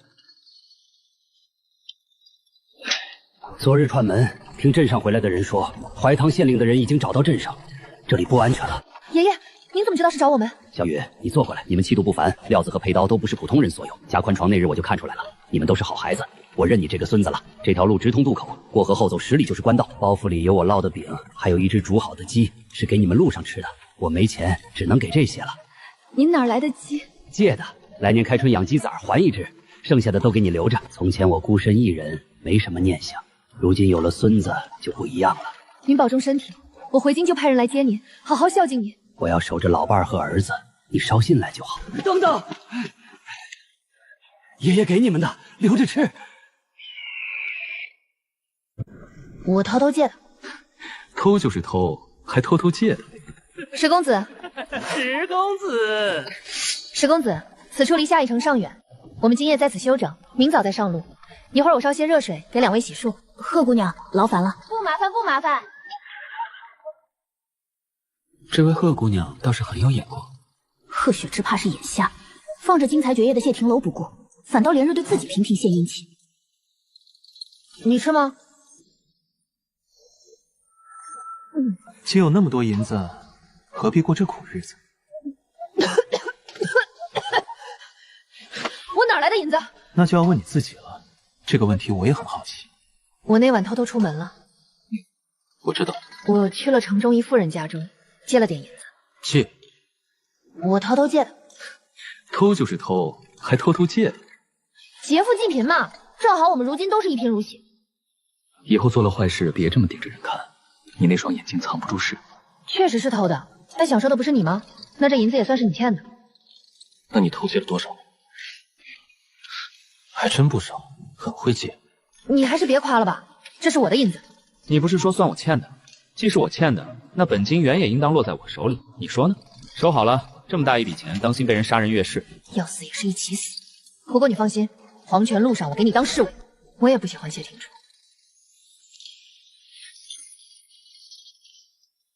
那晚他去了陆氏在城中的铺子，他持有陆氏印信，能随时提银，却不能让谢廷州知晓身份。他曾安排绿药回京，洪俏去河州办事，如今耽搁在路上，不知二人是否办妥，也不知父亲葬礼是否已结束，心中总不踏实。少爷，沈二小姐来了，还带了些沈大小姐遗物，让她在偏厅等。江大人，小姐深夜前来何事？今日是专程来向大人道歉的。我骗大人阿姐还在家，是怕她孤身去边关的事污了名节。此事不必多言，我并未怪人。阿姐最疼我，我是最希望她活着的人。大人，她走前没有留任何话，她是偷偷走的。大人送给阿姐的东西我都没动。江夫人说大人近日茶饭不思，阿姐泉下有知，定然不希望大人如此。她才不会管我，她怕是恨死我了。这是什么？是姐姐幼时缠着大哥做的，她很喜欢，一直没舍得扔。将军府到处都是她的影子，想来大人比我更需要她。多谢沈二小姐。季夫人和沈嫣日子艰难，还有流言说沈夫人逼沈玉送死，他们只能趁夜出门。炼之，沈小姐已去，你的婚事不能再拖。我院里的翠云脾性好，会照顾人，我想着先给你收个通房，日后再抬成妾，你看如何？母亲，理身，儿子改日再去请安。少爷应当还没从悲痛中走出来。他才刚死，众人便劝我纳妾娶妻，一如前世，我怎会纳妾？阿威定会生气。前一世就是因我要纳妾，从不反驳他第一次说不，可他那时只觉他不讲理，未料书房一面竟是永别。想到此处，我心头剧痛，他怎么会死？上一世他并未去边关，到底哪里错了？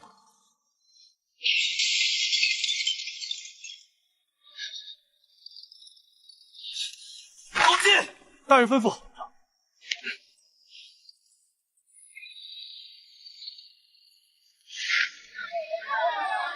这里比起你们北陵如何？稍逊一筹。逊色在哪里？不如北陵的美。狗男人！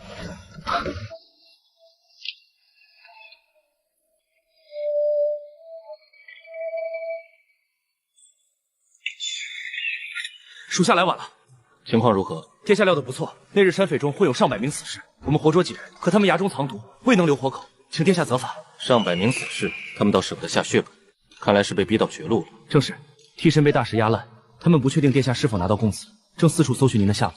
总算把人调出来了，倒不枉我设局陪他们玩这一遭。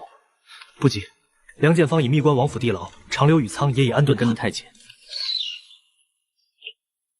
你大半夜去了哪里？怎么不带我？带你干什么？我保护你啊。你明白什么？哦，我明白了。你明白了？看破不说破，我得给你留些面子。不必留面子，说说看。真的要我说？说。听说宜安画舫击波出名，环肥燕肉，殿下一路委屈，消遣一番也自然。你倒是会分析。殿下过誉，属下只略了解殿下。今夜一口一口一个殿下，又做了什么亏心事？当然没有，妄加揣测殿下私事，自然要规矩些。殿下，宜安妓馆真有国色天香？你觉得呢？应当不怎么样，否则殿下怎会五更就回来？若是美女如云，定然要宿到天亮才。谁叫你昨夜太过放纵？闭嘴！不对劲，今日得警惕。我怀疑他们发现我有钱，想谋财害命。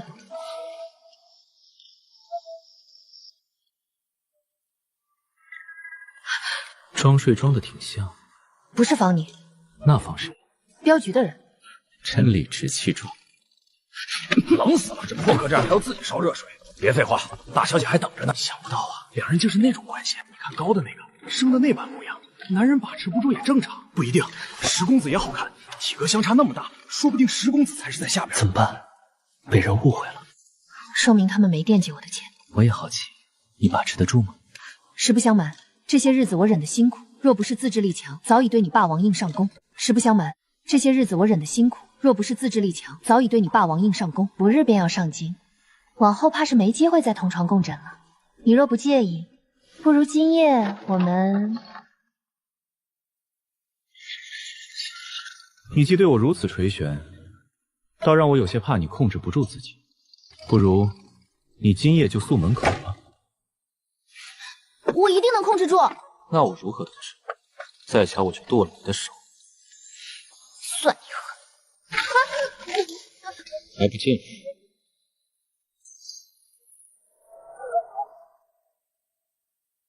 从前来过盛京吗？从前每次都是和少将军一起来的。你若是想回将军府，我放你去。我不去，沈将军和少将军都走了，我没能护好他们，没脸再见沈家人。明日进了那道门，一切都会不同。盛京不是个好地方。诗雨，一路相伴，我给你一次机会，你留在我身边的目的到底是什么？我说了你便信吗？你现在说，我信。进了那道门，我谁也不信。沈将军和少将长是我最亲的人，沈家捐行只剩妇幼，他们的仇必须我来报。你是我能接触到最接近权力顶端的人，我可以说在利用你，也可以说心甘情愿被你利用。只要能让仇人血债血偿，我的命就是你的。盛营波贵云谲，稍有不慎便会死于阴谋。开弓没有回头箭，这是你轻松的最后一话了。我没想偷听，就是想找石公子说说话。说什么？能不能借一步说话？贺姑娘，此处无人，有话不妨直说。明日就能进盛京了。是啊，一路多谢镖局诸位，余款明日我会结清。我不是想说这个，石公子娶妻了吗？尚未娶妻，我亲自绣的，女红不好，还请不要介意。这我不能收。为什么？贺姑娘很好，但我目前并无成家的想法。我可以等你，我们可以先定亲，过几年再成亲。不瞒小姐，感情需两情相悦，我对贺姑娘并无那方面的意思。你是不是嫌弃我舞刀弄枪，喜欢娇滴滴的小姐？我听他们说你和她，你果真是断袖？是。你和他是相好？是吧？我不相信，你发誓。我发誓，我只喜欢男人。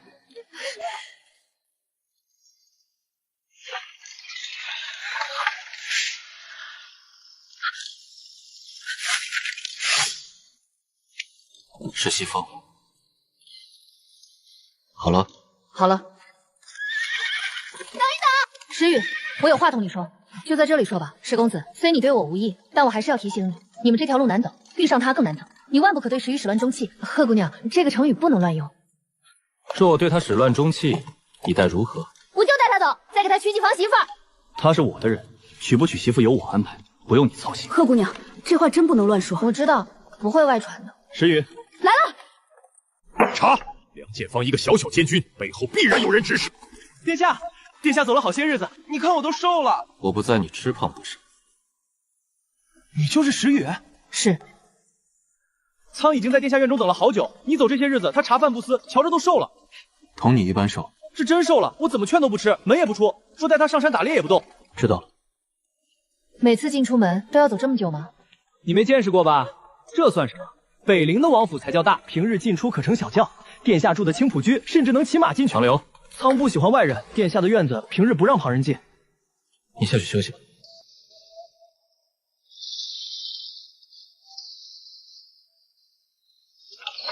石宇呢？连日奔波，我已让他去休息了。你将他安排在哪里？侍卫宿房，给他找个院子。楚子堂离殿下最近，要避。离这里最远是哪个院子？王府西侧有个院子，或是东门的鹿鸣轩，那是给客人用的。就鹿鸣轩吧。是，我这就去。回来，明日再去。夜深了，你还不睡？那个石宇是什么人？侍卫说殿下在战场上捡来的，确切说是常将军捡的。他功夫不错，留作殿下信尉。你唬我呢？若只是后卫，殿下怎么会单独给他分院子？还不让我吵醒他？没说不让吵醒，只说夜深了。那不都一样？你跟随殿下这么久，怎么没这待遇？还有，为何偏挑最远的院子？他一路出生入死，立了大功，分个院子不过分。咱们几个还住一个院子呢。就我一个人住。侍卫长吩咐的，屋内物品齐全，你放心住。这位大哥，我的轮值如何安排？不清楚，禁卫长与殿下一同进宫了，你先歇着，等他们回来再说。好。坐吧，几年没见，上回还是你重伤出狱时。是。精神比那年好了些，这几年遍寻名医，不过捡回一条命罢了。朕还记得你13岁随父进京，春射时那手剑法，把朕的将军们都比下去了。陛下过誉，不过是沈将军不在京中，否则彩头轮不到我。你救援燕良关有功，重赏容后再议。你将燕良关所见原封不动讲来。查，梁建芳一个小小监军，背后必然有人指使。诸位怎么说？可梁建芳已死，无从入手。世子拥兵10万，却只派2000人送他上京。户部粮饷去向，沈将军3封急报的下落，都是线索。殿下说沈将军有3封急报，可有证据？兵部并未收到。自然有人证，看来文大人也被牵涉其中了。陛下，臣绝无一心，请陛下彻查。元清，你怎么说？臣理当避嫌。孙儿将计身居户部侍郎，亦有牵扯，没人能说个所以然。倒也不然，还有个最简单的方式，撬开梁建芳的嘴。一个死人如何开口？死人不能，但活人可以。梁建芳还活着。他在何处？在我府中，陛下可随时派人去提。禀报说他已被砸死，这是为何？事急从权，还望陛下见谅。福德，传朕旨意，着大理寺行督察院3、4会斩，仅一位复查。福德，传朕旨意，着大理寺行督察院3、4会斩，仅一位复查。柳晨这样针对殿下，急着甩黑锅，怕是要狗急跳墙了。你可记得春申那一年，我将他儿子踹下马的事？好像有这事儿。他那老来子摔断腿，躺了好几个月。殿下是说他公报私仇？他做得如此明显，反倒让人看不清是公报私仇，还是借私仇掩盖真正目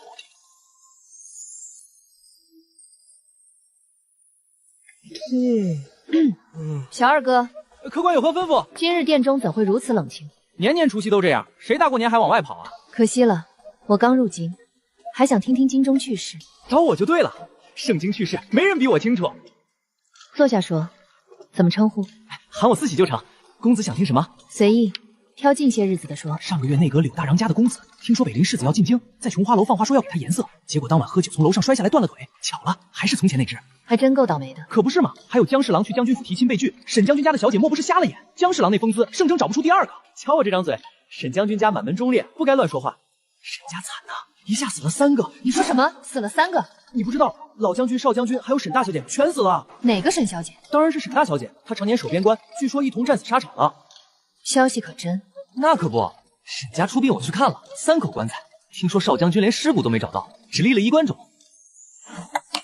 小二哥想赚外快吗？公子吩咐，只要我能做到。我要你竖起耳朵听消息，更要管好自己的嘴。我找你时自会来，不用你找我。小二哥，再会。不漏消息，管好嘴，不漏消息。掌柜的，可有什么时兴的款式？公子想看什么样式？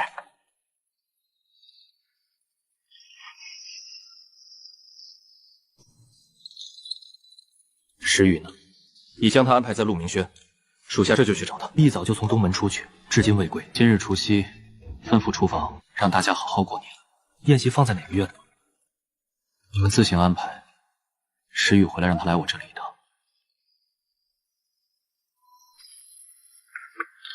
殿下，是我，石宇。进来吧。殿下找我有事吗？听说你出去了。是，暂无论职，出去转了转。买了什么？些日常用品，几身衣服和冬日靴子。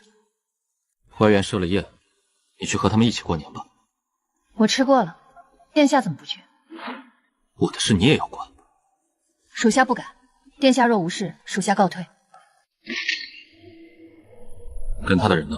让他进来。他今日去了哪些地方？先去神符前站了片刻，后去了茶楼，出来逛了几家铺子，又去香烛店买了纸钱，在沈将军坟前跪了一下午。有一事奇怪，沈家墓地新添3座坟，除了2位将军，还有沈大小姐沈玉的。传闻他随父出征，一同战死了。行了，出去吧，不用盯他了。你也去过年。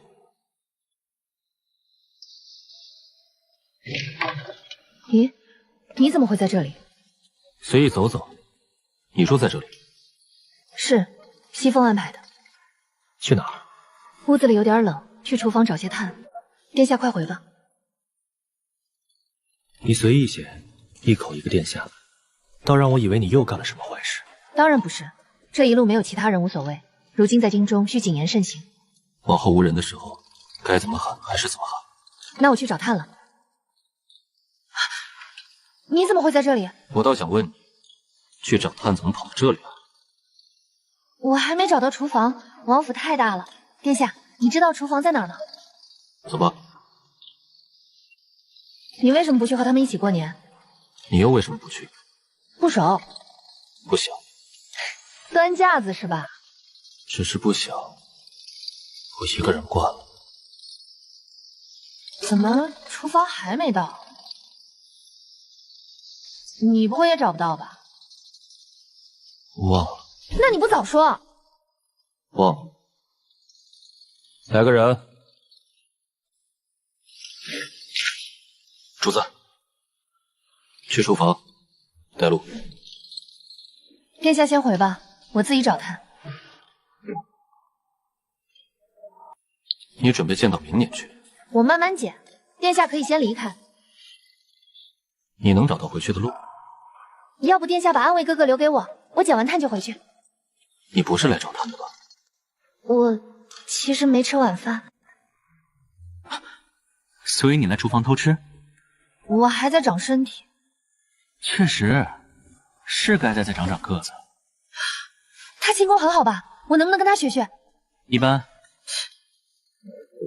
你是不是也没吃？我煮碗面条，你要吃吗？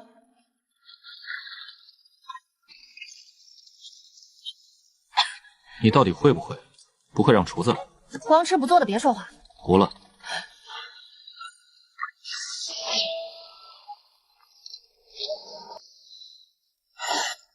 再不吃就坨了。放着吧，有人会收拾。你认识沈玉吗？认识吗？认识。燕良关一战，他是否在军中？你为何只字未提？他既是沈家人，你为何未提过寻找他的尸首？在，因为沈大小姐根本没死。什么意思？将军不舍她战死边关，大战前夜便派人送她走。他如今在何处？不知道。为何京中却说他已战死？不知道。不知道。我确实不知道，但当夜送他走的是少将军的亲兵孔卿。若殿下要查，几千伤兵和逃兵中，总能问到答案。我会查。石玉，一路同生共死的交情，经不起你作践。殿下未查便断定我作践交情，又谈何同生共死？牙尖嘴利，没规没矩。起来吧。还来脾气了？你是后悔煮面给我吃，还是后悔没洗？我才没那么……那就是后悔了。要不我吐给你？你恶不恶心？他愿意跪就跪，前提是他找得到回去的路。方才送来几封燕良关案的书信，是否即刻呈给殿下？给我吧。殿下和汤去打猎了，放他书桌上等他回来。当值还习惯吗？还行，和燕良关差不多，就是没那么冷。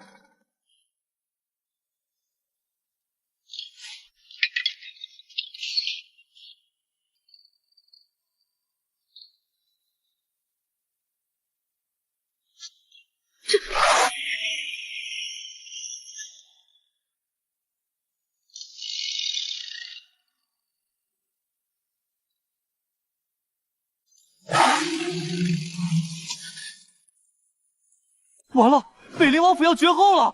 你胡扯什么？你要干什么？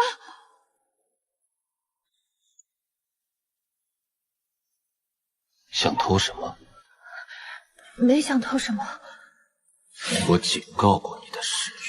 我只是想看一看关于燕良关一案的信件。想知道？我念给你听，真叫人失望。操！你看看吧。你在平潭县偷了那么大一笔银子，却没人报官，是平潭商人不差钱，还是你根本在撒谎？我从未想过害你，也从未做过对你不利的事。一路相伴，你我谈信任太早，不必说什么失望。来人，带下去。我自己走。你将石宇押入地牢，未反抗，也未上辽家。以石宇的功夫，奋力逃脱并非不可能，可他没有跑。殿下是什么意思？除夕那晚，他还和石宇在厨房吃面条，后来还送他回陆明轩。完了，北陵王府要绝后了！你胡扯什么？殿下没否认啊，咱们打赌，我赌殿下过几日就放他出来。我也赌会放。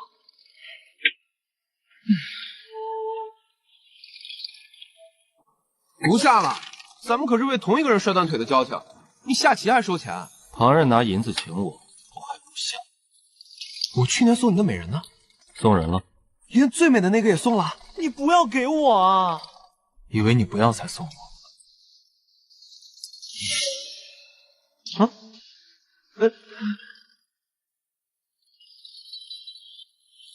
你莫不是喜欢的姑娘喜欢别人？吃饱了就滚。就是牢里关了个禁卫。关个禁卫有什么好烦的？带我去看看。他是男的。护卫自然是男。完了，他谢霆仇完了。九殿下什么意思？男生女相，朝夕相处，日久生情啊！本王的挚友正遇难题，我怎能不管？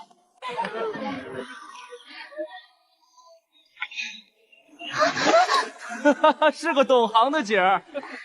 公子，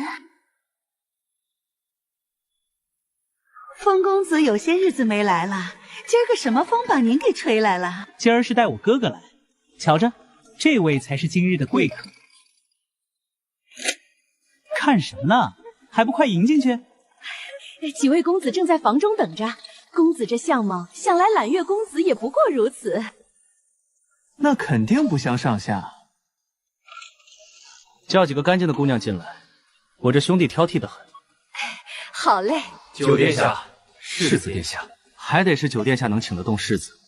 我递了好些帖子都没回应，我和他什么关系？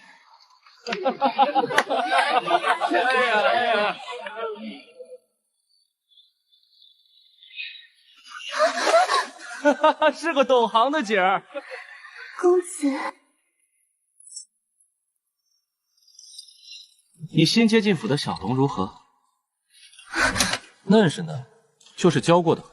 我去小妾院子一趟，他就闹脾气，还得我哄。那你怎么哄的？喊他小名睡上一遭，再送些稀奇玩意儿便是。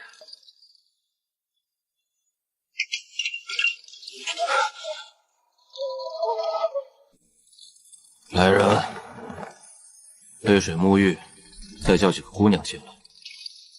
是。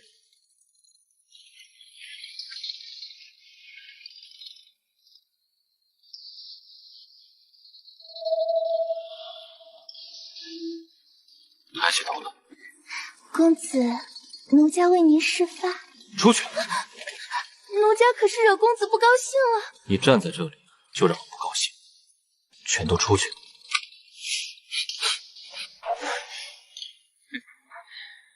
我那朋友怕是自己都没弄明白怎么回事。你一个自然不懂。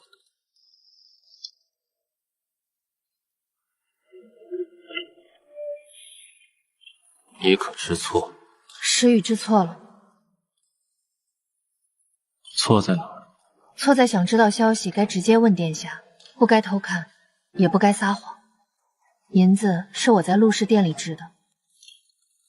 他们会支给你？给的，少将军给了我陆氏的印金。你一个禁卫，他为何给你？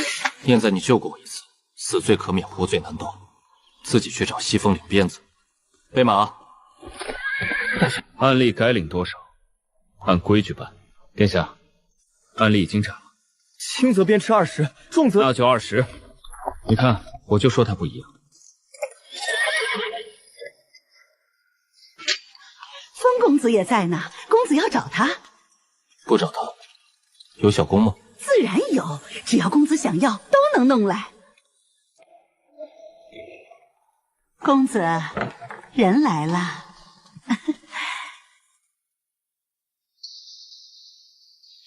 公子瞧你呢，还不快去！公子，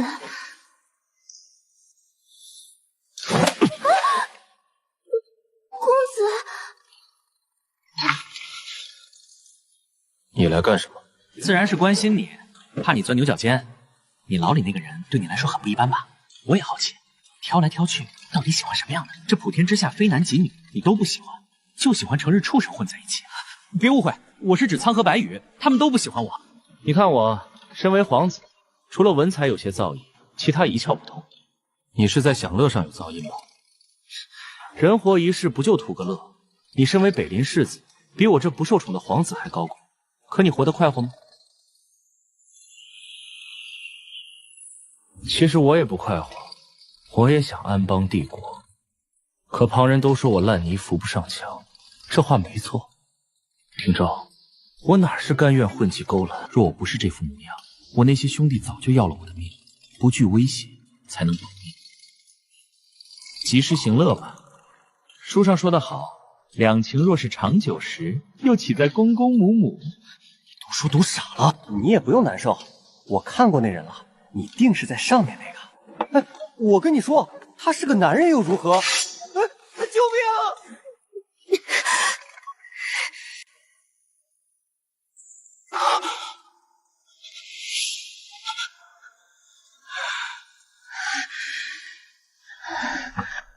瞅着干什么？来回禀殿下，石宇的鞭子已经领了。领了便领了，无需回禀。我给他停了3日轮值，之后，是不是你们所有人都觉得我待他不同？不用他轮值了，以后别让他再出现在我面前。那燕良关一案结束后，如何安排？随他去，想走想留都可。若留，便在京中给他找个差事。那壶酒来。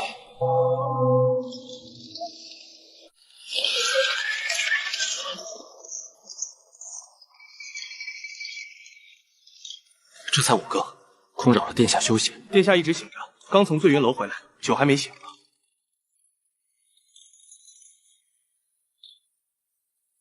什么时辰了？寅时6刻，让他进来。我们赶到时已为时已晚。老丈他吊着一口气，让我转告几句话。大爷说莫要自责，他一个人过了这么多年，早已想下去见老伴和孩子，如今走得开心，只是放心不下一事，还要转告小雨，他的房子留给小雨，若无处可去，便去那里住，还托我寻妥帖人家安置狗。狗呢？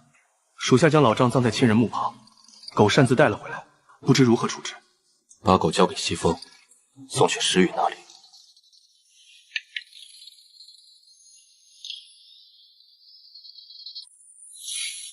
不必跟了。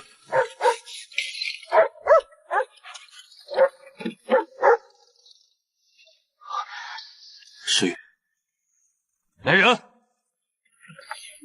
下，陆明轩的伺候之人呢？从前殿下不在京中，陆明轩从未安排过伺候的下人。陈大夫，打水来，叫西风和长留过来。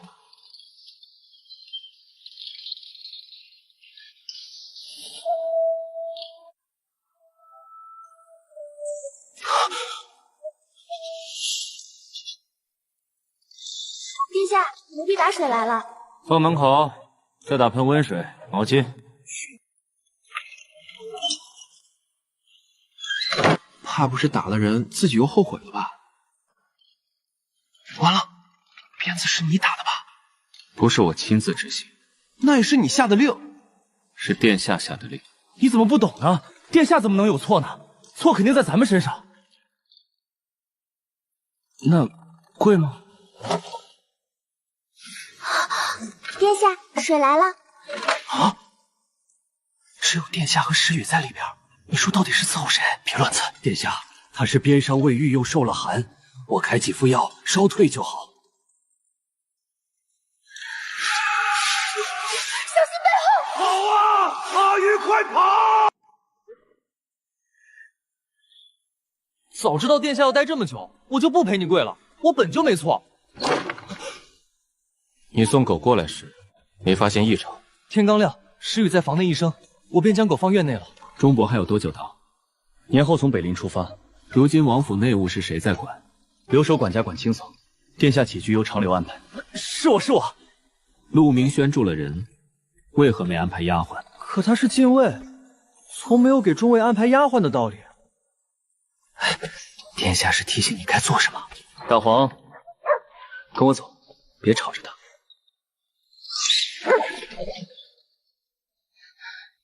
你是谁？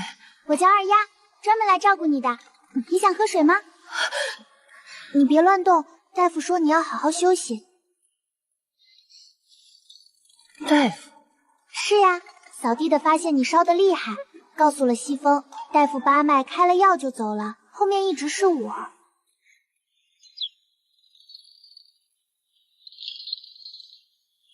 陆明轩如何了？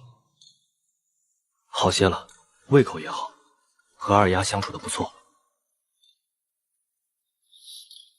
去查一查沈瑜这个人。是，我知道些沈大小姐的事。我到盛京早，听说她是个瘸子。去年首府家为江侍郎提亲，江夫人发现她瘸屌才作罢。后来江侍郎还澄清说，只要沈小姐点头，他随时许她。你确定？确定，全京城都知道。还是你这儿舒服，不过比不得醉云楼的姐儿。哎，你这狗哪来的？长得忒丑，赶明儿我给你找个好品种的。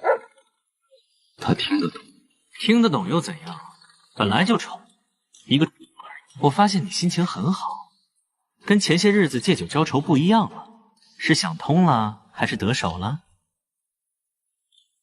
牢里那个呢？已经放出来了。把他叫过来，我看看。那日没看清。你看他做什么？放心，我不好南风，不跟你抢。九殿下，不行，他如今还下不来床。真是人不可貌相，困兽出笼就是厉害。那人本就瘦弱，你头一次怎么不悠着点？并非是你想的那样，鞭子抽的。你想试试？你竟想抽我，口味也忒重了。长流，把他扔出去。而今重获一世，我愧于愧疚，我虽无法挽回逝者，却能洗刷父兄冤屈，让仇人血债血偿。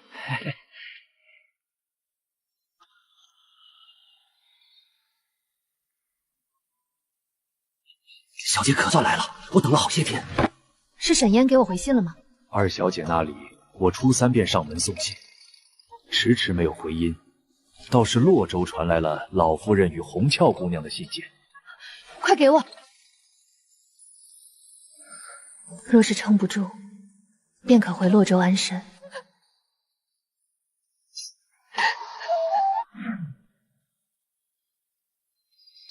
今日不是你当值，来这里做什么？不是，我是来向殿下道谢的。殿下今日去了何处？我在此等了好久。老太傅生辰去了一趟。听说于太傅家的小姐长得国色天香，殿下见到她了吗？怎么？你对于小姐有意？当然不是，就是想看看国色天香到底是什么样。一般。何事需要道谢？谢殿下不杀之恩。你这是在讽刺我。也谢谢殿下找大夫给我治伤，还替我安排了丫头。不是我，要谢你就西风。西风没有殿下的命令，不会擅自做主。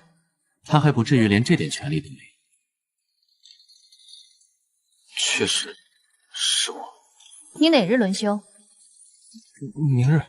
那刚好，明日我请你吃饭，在城中的十月阁。请客吃饭就不必了，都是吃饭，谁请吃饭？你也一起，叫上明日不轮值的弟兄们都来。那请不请我们殿下呢？若是殿下愿意屈尊的话，时雨自然是欢迎之至。还有事？坐。殿下说没有旁人的时候随意些便好，可是当真，我倒要看看你能有多随意。哦，我今日出去了一趟。我开始怀疑自己，我还有很多事要做，我怕顾此失彼，终究一事无成，不知道自己当下的选择究竟对错。为何？我不知道。你怀疑自己，是因为你怕错。既然不知道，那你做了之后又如何给他下定位，说他是错的？莫问今生对错，不言红尘是非。况且很多事情没有对错之分，但求问心无愧。问心无愧。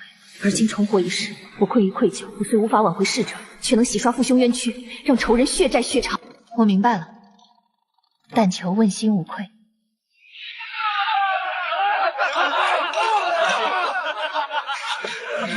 为什么会找不到呢？不过是认不出来罢了，全都堆在一起烧了。都回了？回了，有数名弟兄醉酒，长留一室。时雨被属下拦下，并未多疑。同须弟传旨，召殿下明日上朝入宫，恐非好事。时无已至。他若再不行动，便没有理由将我滞留圣京。明日召见，不过是为我安一个滞留京中的合理由头。北林世子经就燕良官居功至惠，救下一方百姓，理该重赏。陛下谬赞，驱除达奴乃臣之责，不敢居功。当赏则赏，北林附录金银赏赐太过浅薄，朕与内阁商议，为你安置一个闲职，你看如何？陛下，容臣问一句，都指挥千石是极品官，这小子净惦记着官居极品，怎么官职低了你还不乐意？品阶比起他如何？臣户部侍郎官居3品，都指挥千石与臣同级。那就谢陛下抬爱。盛京繁华，家父屡次催我归北陵，我正愁无从推脱，陛下恰好为臣解围。哈哈哈，正好，传旨吧。不过是个名号，诸位同僚随意就好。世子大人留步。江大人有事？有些事想请教殿下。公事还是私事？私事。我与江大人能有什么私事？世子从燕良关归来，我想问世子可有在战场上看到一名女子，是沈将军之女沈玉。不瞒世子，沈将军之女正是脸之爱慕之人。听说她去了战场，却生不见人，死不见我。江大人，你知道为什么死不见尸吗？愿闻其详。因为尸体太多了，一眼望到头全是将士的尸体，有的被冻在了一起，有的被马踏成人形。所以你说为什么会找不到？不过是认不出来罢了，全都堆在一起烧。石宇呢？在屋子里呢。跟我走。去哪儿？青浦居。我今日又不当值。当值当值。那你等下。西风刚刚点你名呢。这是发生了什么？殿下自昨日从宫里出来，低米未进，一日也饿不死吧？然后呢？我们进去都被赶出来了。那叫我来干什么？你去送。为什么叫我去送？不为什么。喂，你们干什么？啊！果然。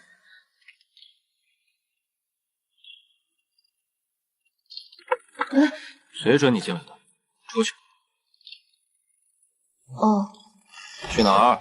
长陵让我来送饭，你既然醒了，就把饭吃了。外面的人都急坏了。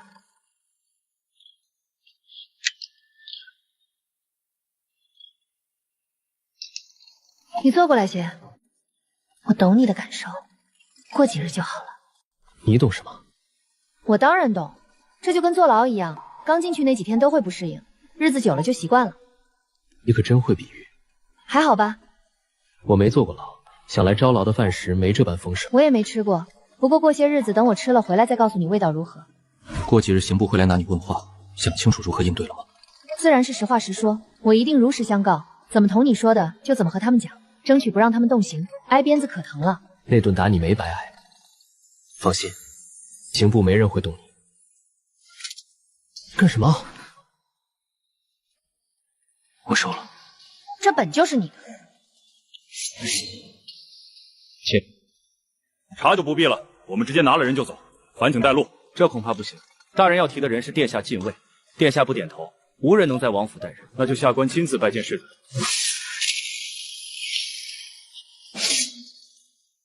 诸位不用紧张，家养的宠物罢了。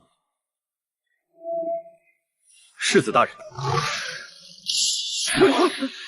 左章，你这是要在我王府里动刀？世子大人误会了，殿下的宠物甚是威猛。曹，诸位还未说明来意。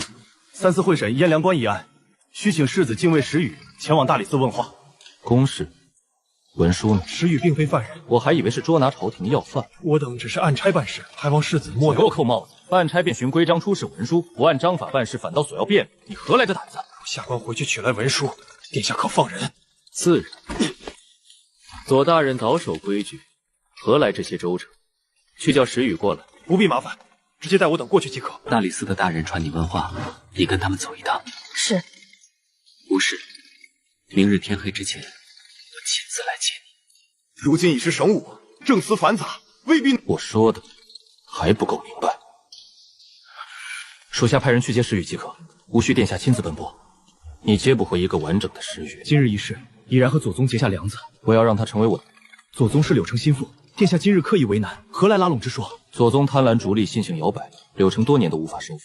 今日的下马威只是让他认清谁不可招惹，聪明人自会权衡利弊。属下愚钝，若他怀恨在心，公报私仇，迁怒于石宇该如何？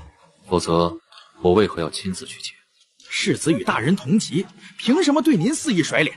他不过依仗家世，怎及大人步步打拼来之不易？人家天生身居高位，在此处攻锋挑事，是想让我彻底与他撕破脸吗？大人恕罪，小的只是替大人不平。你说沈仲安曾给盛京发了3封急报，证据呢？沿路驿站定有信使上京的送报记录，源头断在何处，一查便知。你一个身无官职的小兵，如何能知道急报的事？大人有所不知，燕良关一战之前自然是不知道的，但梁建方闭门不开，意图困死万军。沈将军发第3封时已是穷途末路，军中不少人都知晓，生死关头急报已不是什么秘密，而是将士们生的希望。暂时收药。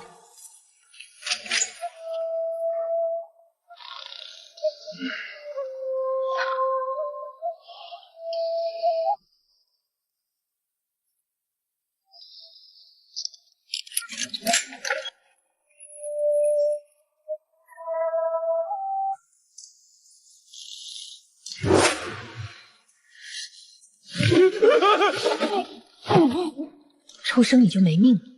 你说是狱卒跑得快，还是我取你性命更快？我问你，燕良关一案，你受谁指使？我数三受，若是还没想好怎么回答，我不介意提醒你一下。你，我说是首府江大人。首府江元清，你莫要杀我，冤有头债有主，我只是个办事的，主意都是上头的大人们出的。你招的时候也是这么说的。是。那你说说，江元清指使你这么做的目的是什么？江大人和沈将军有过节，至于什么过节，我不清楚。你不清楚，那我来告诉你，那就是没有过节。再给你一次机会重新回答，我要听真话。真没撒谎。回答错误，值吗？你背后的人想让你死，你却替他们挡着，还妄图替他们攀咬他人。你可知为何押送你回圣京不走近道，反倒绕了那么远？因为你想保的人，无时无刻都在想着杀你灭口。你的替身由青云卫按原路押送进京，你知道他现在怎么样了吗？他都没能活到宜安，在怀唐县的龙井峰就被石头压成了肉饼，对方动用来上百名死士。你说你的主子是有多急着让你死？不可能！你不信？难道你被关在王府时，没有人告诉过你此事？你信不信，不出3日，就会有人来取你的性命？你现在当然不会相信我，不如我们来打个赌，如果3日后你还活着的话，我给你一次生的机会，前提是我要知道真相。来人呐！来人！大半夜嚎嚎什么？有人潜进来了，方才砍了我一刀。那人呢？跑了。伤呢？姓梁的，装疯卖傻可逃不了死罪。我没装疯卖傻，那人我在沈中安军中见过，似乎是沈昭的禁卫。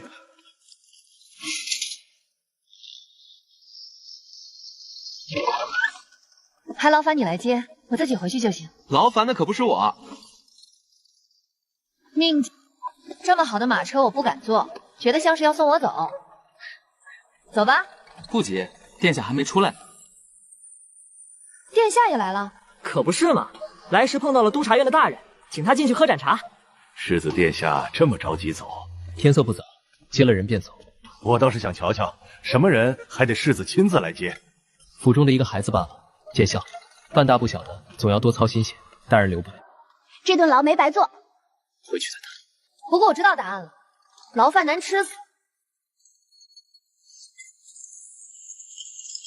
请问车内可是世子大人？正是，公公有事。世子大人，小的是来传令的。皇上听说世子还来了，天儿这样晚，特命奴才来请世子顺道进宫用饭。你和长留先回去。那你呢？长留送你回去再来接我，他知道如何安排。不如我自己回去，让长留跟着你吧。王府你说了算还是我说了算？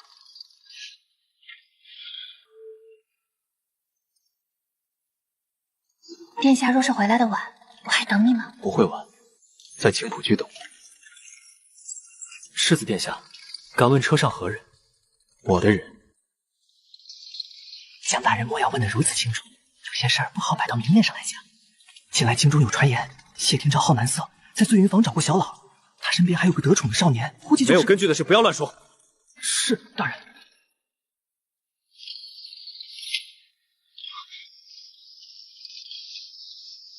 他人呢？还在用饭？怎么这么晚？石宇贤老李晦气，让长留找火盆物业驱会，二人在院中折腾许久，浓烟把二丫熏得落泪，方才来我这里告状。由他闹吧，一会儿让石宇过来。苍是殿下的宠物吗？你是怎么驯服了他？不是驯服，那年秋神猎得一头刚生产的母黑豹，苍是他的幼崽，另有一只幼崽夭折。我从未驯服它，只是自幼养大。严格来说，我是他的仇人。说正事吧，殿下追到那个人没有？没有。我冒了那么大的险，你竟然没有追上人！我还没说完，没追上他，不过发现他进了柳城的府邸。我冒了那么大的险，你竟然没有追上人！我还没说完，没追上他，不过发现他进了柳城的府邸。柳城会派人灭口吗？总觉得这事儿不会这么简单。我也觉得，但首先得调个人出来。如果3日内柳城不杀梁建芳，你准备如何？那就要劳烦你了。那你介不介意借2个暗卫给我，吓唬吓唬梁建芳就行？若是我不借呢？那我大不了亲自去。大理寺狱中，我已经安排好了。殿下果真厉害，竟连大理寺也有殿下的人。我还有更厉害的。什么？大理寺已经打点好了，如今的问题是，3日后你还要去大理寺狱一趟，届时你扮成狱卒进去。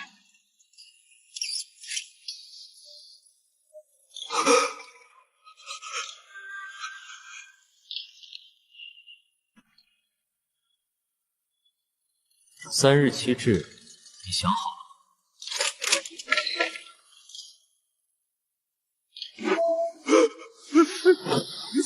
想好了。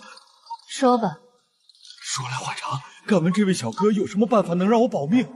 你现在还有的选吗？那条路你已经走死了，你熬过了今日，熬得过明日吗？相信我，你还能一线生机。驱逐9月西决来犯，我以文官身份出任监军，监督军中将帅。为了杀死他们，你竟然通敌！不是我偷的，这么大的事，怎么可能只放我一枚棋子？军中定然还安排了其他人。既不是你偷的，那你如何能保证此战必输？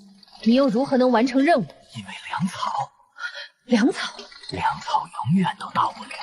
你是说，你离京前就知道这一战没有粮草？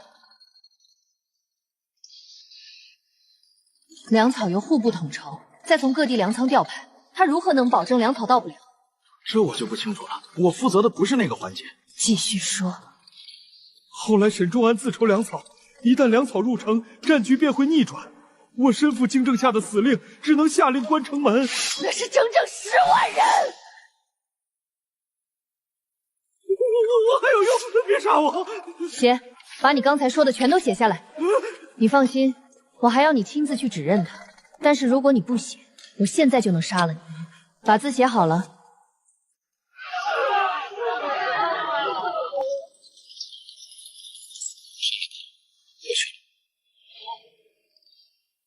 梁剑锋的认罪书。西风，去督察院。陛下驾到。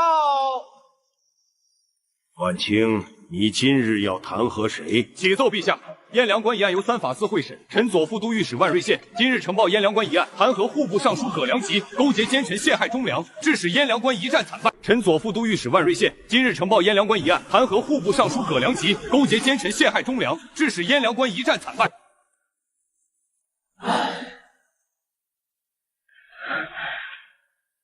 怎么没回去？不放心。上车说吧。我将梁建芳的认罪书交给万瑞先，由他出面弹劾户部尚书葛良吉勾结梁建芳，正指燕良关一战打败。是不是出了什么岔子？梁建芳死了。什么？同绪帝听了弹劾，准备当场提审梁建芳。去提人的来报梁建芳在狱中畏罪自尽，简直胡扯！梁建芳那么怕死，说他畏罪自尽，谁信？自有人信。最重要的是，在他死之前，又留下了另一封认罪书，与你交予我的那封内容截然不同。有人逼迫他写下认罪书，然后杀了他，伪装成畏罪自尽。2份证词同出一人，却截然相反。同绪帝焦头烂额，只能将2批人马一同收押，再行审查。我要去一趟陆氏的成衣铺子，你看我做什么？没什么。殿下和西风先回吧，我自己回王府。他如今不再可以疏离殿下，已然先生信任。有绿药的消息吗？今早收到一封洛州来信。沈府可有音信？这我前去送信，顺带提点二小姐。说吧。她却说沈家大小姐早已殒命燕良关，来人不过是冒充身份骗钱的宵小。可要再递一封书信？不必，我亲自去找他。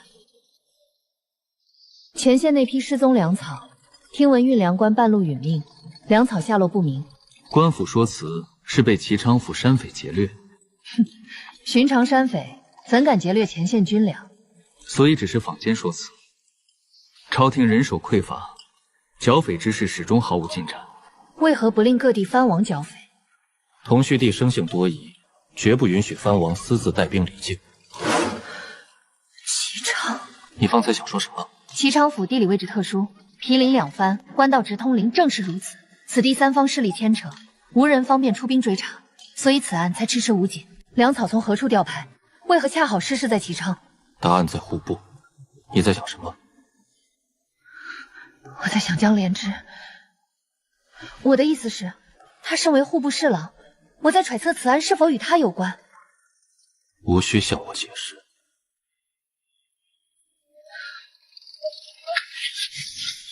干什么？殿下今日回来，全程不理会石玉，到底出了何事？不清楚。方才马车上，石宇冒犯了殿下，殿下多半是因此气恼。我的娘呀！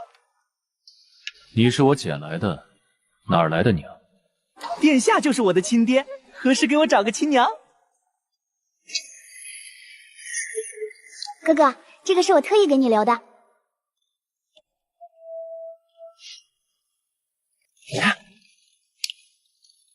殿下邀我下棋，何事？来陪殿下下棋。梁建芳死于大理寺，官府必会彻查。殿下此前在狱中的部署，你担心什么？大理寺戒备森严，你不是买通了人给他？谁说我让人给他下？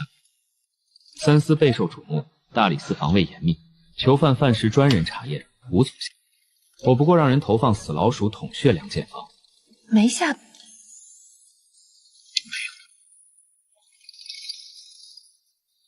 又在想什么坏主意？我在想，一定不能成为殿下的敌人。那你想做什么？盟友啊，相互扶持的盟友。我本不是什么心怀天下的人，这一案也与我无关。说到底，如今是我在帮你，你呢，又能拿出什么诚意来？不见得吧。若不是心怀天下，青云卫又怎会救下燕良官？你今日说在想江脸之是否有牵扯其中，我来告诉你，他有。可有证据？殿下，我在北林时曾收到一封密信，信中提及燕良关一战有问题，让我前去支援。可你之前说，之所以援救燕良关，是因为发现陆氏在大肆运粮。不错，直到发现陆氏运粮，我才相信那封信不假。殿下的意思是，那封信出自江脸之？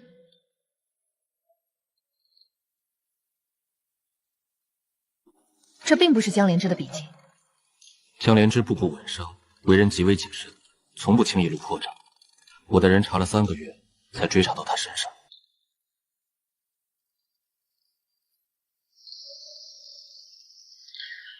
仁安侯府，这就是沈将军府的大小姐啊！听说她从小就被养在乡下，不懂规矩。她怎么来了？头戴重孝，故作悲戚，心里怕是早就借长姐之事得了好处，暗自窃喜。可不是，她长姐手握陆氏丰厚家产，如今尽数落到他们母女手中。沈二姑娘总算是来了，我还担心你不来呢。郡主看得起沈嫣，沈嫣不敢不来，将沈二小姐的席位挪到我身边来。你莫要在意旁人的那些瞎话，你父兄和长姐走了，你才是最难的那个。多谢郡主。我今日设宴，便是要护着你，往后没人敢随意给你脸色。郡主为何？我家郡主素来仰慕沈大小姐，只是沈家姐常年驻守边关，减少应京赴宴，无缘结识。我一直敬佩女子驰骋山河，上阵杀敌，沈大小姐便是这般难得的人物。阿姐不是普通女子，可惜无缘一睹风采。你同我说说她的事吧。长姐常年驻守边关，我们相处时日甚少，只是她为人格外直率坦荡，若是能与她相交，定然是一大幸事。我也遗憾未能与长姐多相伴。早前听闻江家曾向沈府提亲，不知求娶沈大小姐还是沈二姑娘。今日沈二姑娘在此，不如为我们解惑一二。沈嫣朴了之姿，自觉配不上侍郎大人。听闻江侍郎曾言，只要沈小姐点头，便随时上门求娶。能得江大人倾心，沈小姐定然有过人之处。如今我还在校期，并无议亲的想法。既然无意，不如直白说起，免得耽误旁人。人都死哪儿去了？大小姐，子翠，你下去吧。不必。阿姐，我还以为我这个长姐已经进不了沈家门。阿姐在怪我。我因何怪你？陆掌柜初次送信，我以为是旁人冒充，未曾相信。二次送事，我虽半信半疑，却始终不敢前来见你。我早已让绿药送信，写明所有缘由，一派胡言。张姐说笑了，绿妖自随你离京后，我从未见过她，更未收到信件。我在家中接到父兄战死的噩耗，四处打探长姐下落，全无音讯。于是你擅自做主将我发丧，从此世间无沈系，沈家只剩你一位嫡女。长姐边关信全无，父兄尽数殉国，我只当你已然遇难。若不为你发丧，世人只会猜测非议。我只是想为你保传身后美名。这么说，你是为了我好了？若长姐真的殒命边关，这便是最好的处置。于你而言确实最好，可惜我回来了。阿姐，你真的错怪我了，我还不到16岁。是啊，我也诧异，未满16的你，心机为何如此深沉？彼时他满心感激，后来还敬沈岩谋划良缘。彼时沈家落败，江家鼎盛，沈岩频频到访，不过是借机攀附。可笑他历经生死，才看透人心。长姐执意误会，我百口莫辩。别在我面前演戏，我不吃姐妹情深这套。你怎么这么聪明？世人只知沈大小姐，无人记得我沈二姑娘。我们同为沈家嫡女，凭什么差距悬殊？称呼重要吗？当然重要。你自幼得父兄疼爱，有外祖母撑腰，享尽荣光；父亲为官清廉，母亲在府中受众委屈，唯独你得天独厚。那是我外祖母疼我。是啊，我次次看着我们的差距，只能这般自我安慰。我无数次在想，若是你没有这份偏爱，该有多好。你一味怨怼旁人，从未自省自身。我自省过，所以我抓住了机会。只要你死在燕良关，沈家的一切就都是我的。往后世间唯有沈燕，再无沈玉。你想干什么？我问你，绿药呢？我从未见过他。你若不信，可在府中随意搜查。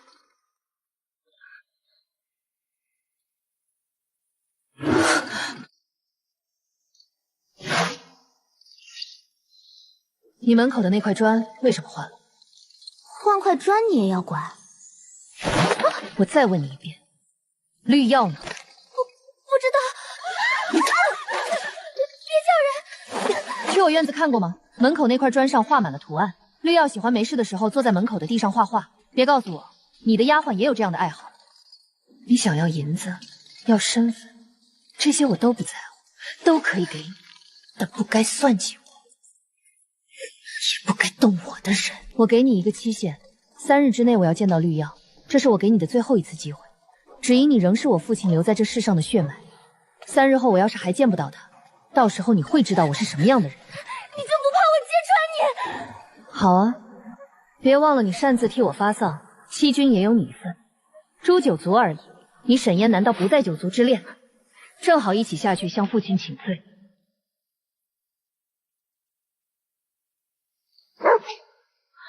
大皇，你怎么在这里啊？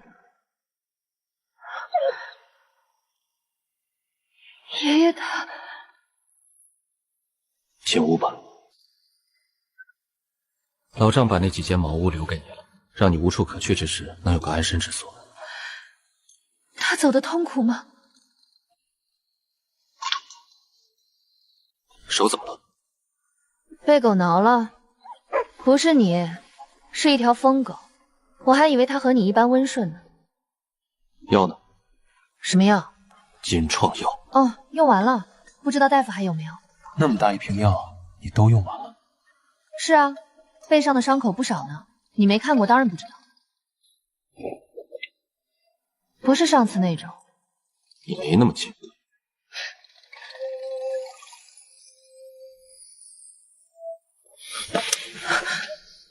手。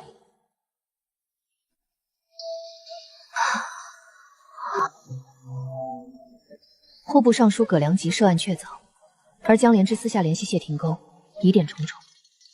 无非2种可能，或是心怀善意，想要借力查案，或是意图借此事扳倒葛良吉。葛良吉与燕良关案脱不了干系，此战落败，总要有人担下责责，静待陛下定夺即可。葛良吉倒台，户部需有人主事，你身为户部侍郎是最佳人选。只是你年少身居高位，升迁过快并非好事，你如何看待？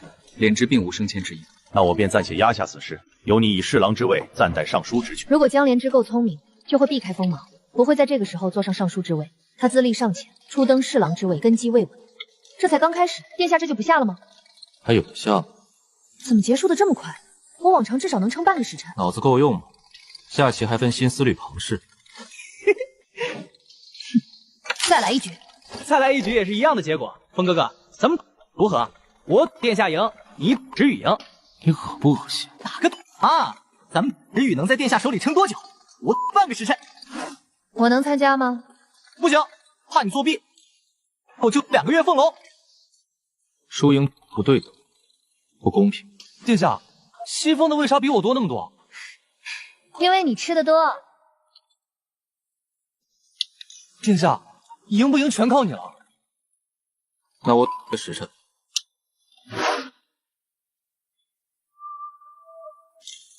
别拖延时间啊！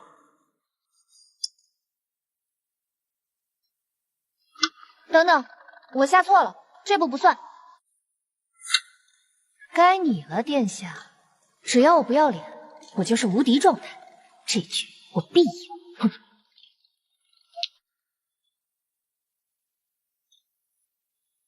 这次不改了。不改了。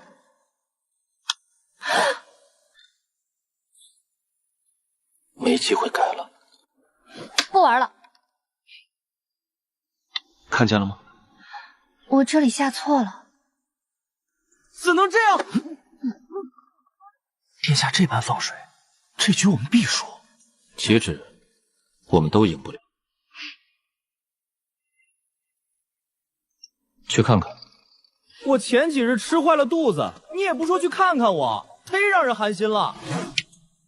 迎神。哦，哼，本皇子来看你，不迎接便罢了，竟连把椅子都没有。坐着便是。他排行第9。见过九殿下。免礼免礼。这是哪位大师？是咱们石宇大师。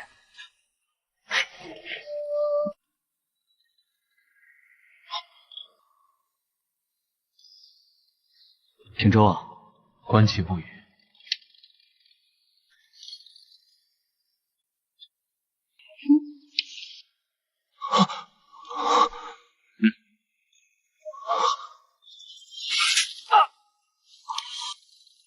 谢与你作甚？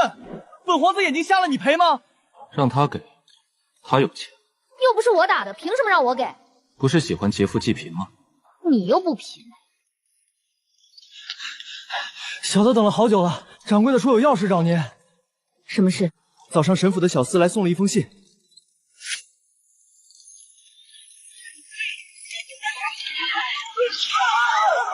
闪开！这是窦家公子窦庆，是出了名的纨绔，背后有人撑腰，公子别插手。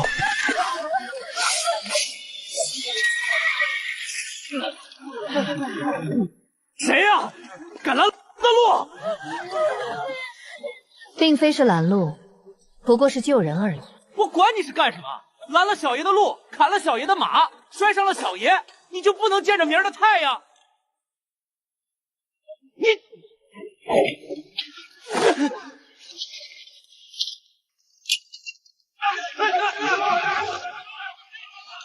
又是斗草包当街闹事，仗着表兄权势横行霸道。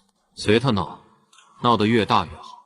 江家如今势头太盛，不能为我所用，便让他们麻烦缠身。咦，斗草包欺负的这人，我看着好生眼熟。现在给爷爷我跪下，自己砍掉一条胳膊，也就饶你一命。可不巧，这胳膊我挺稀罕的，还想留着自己用。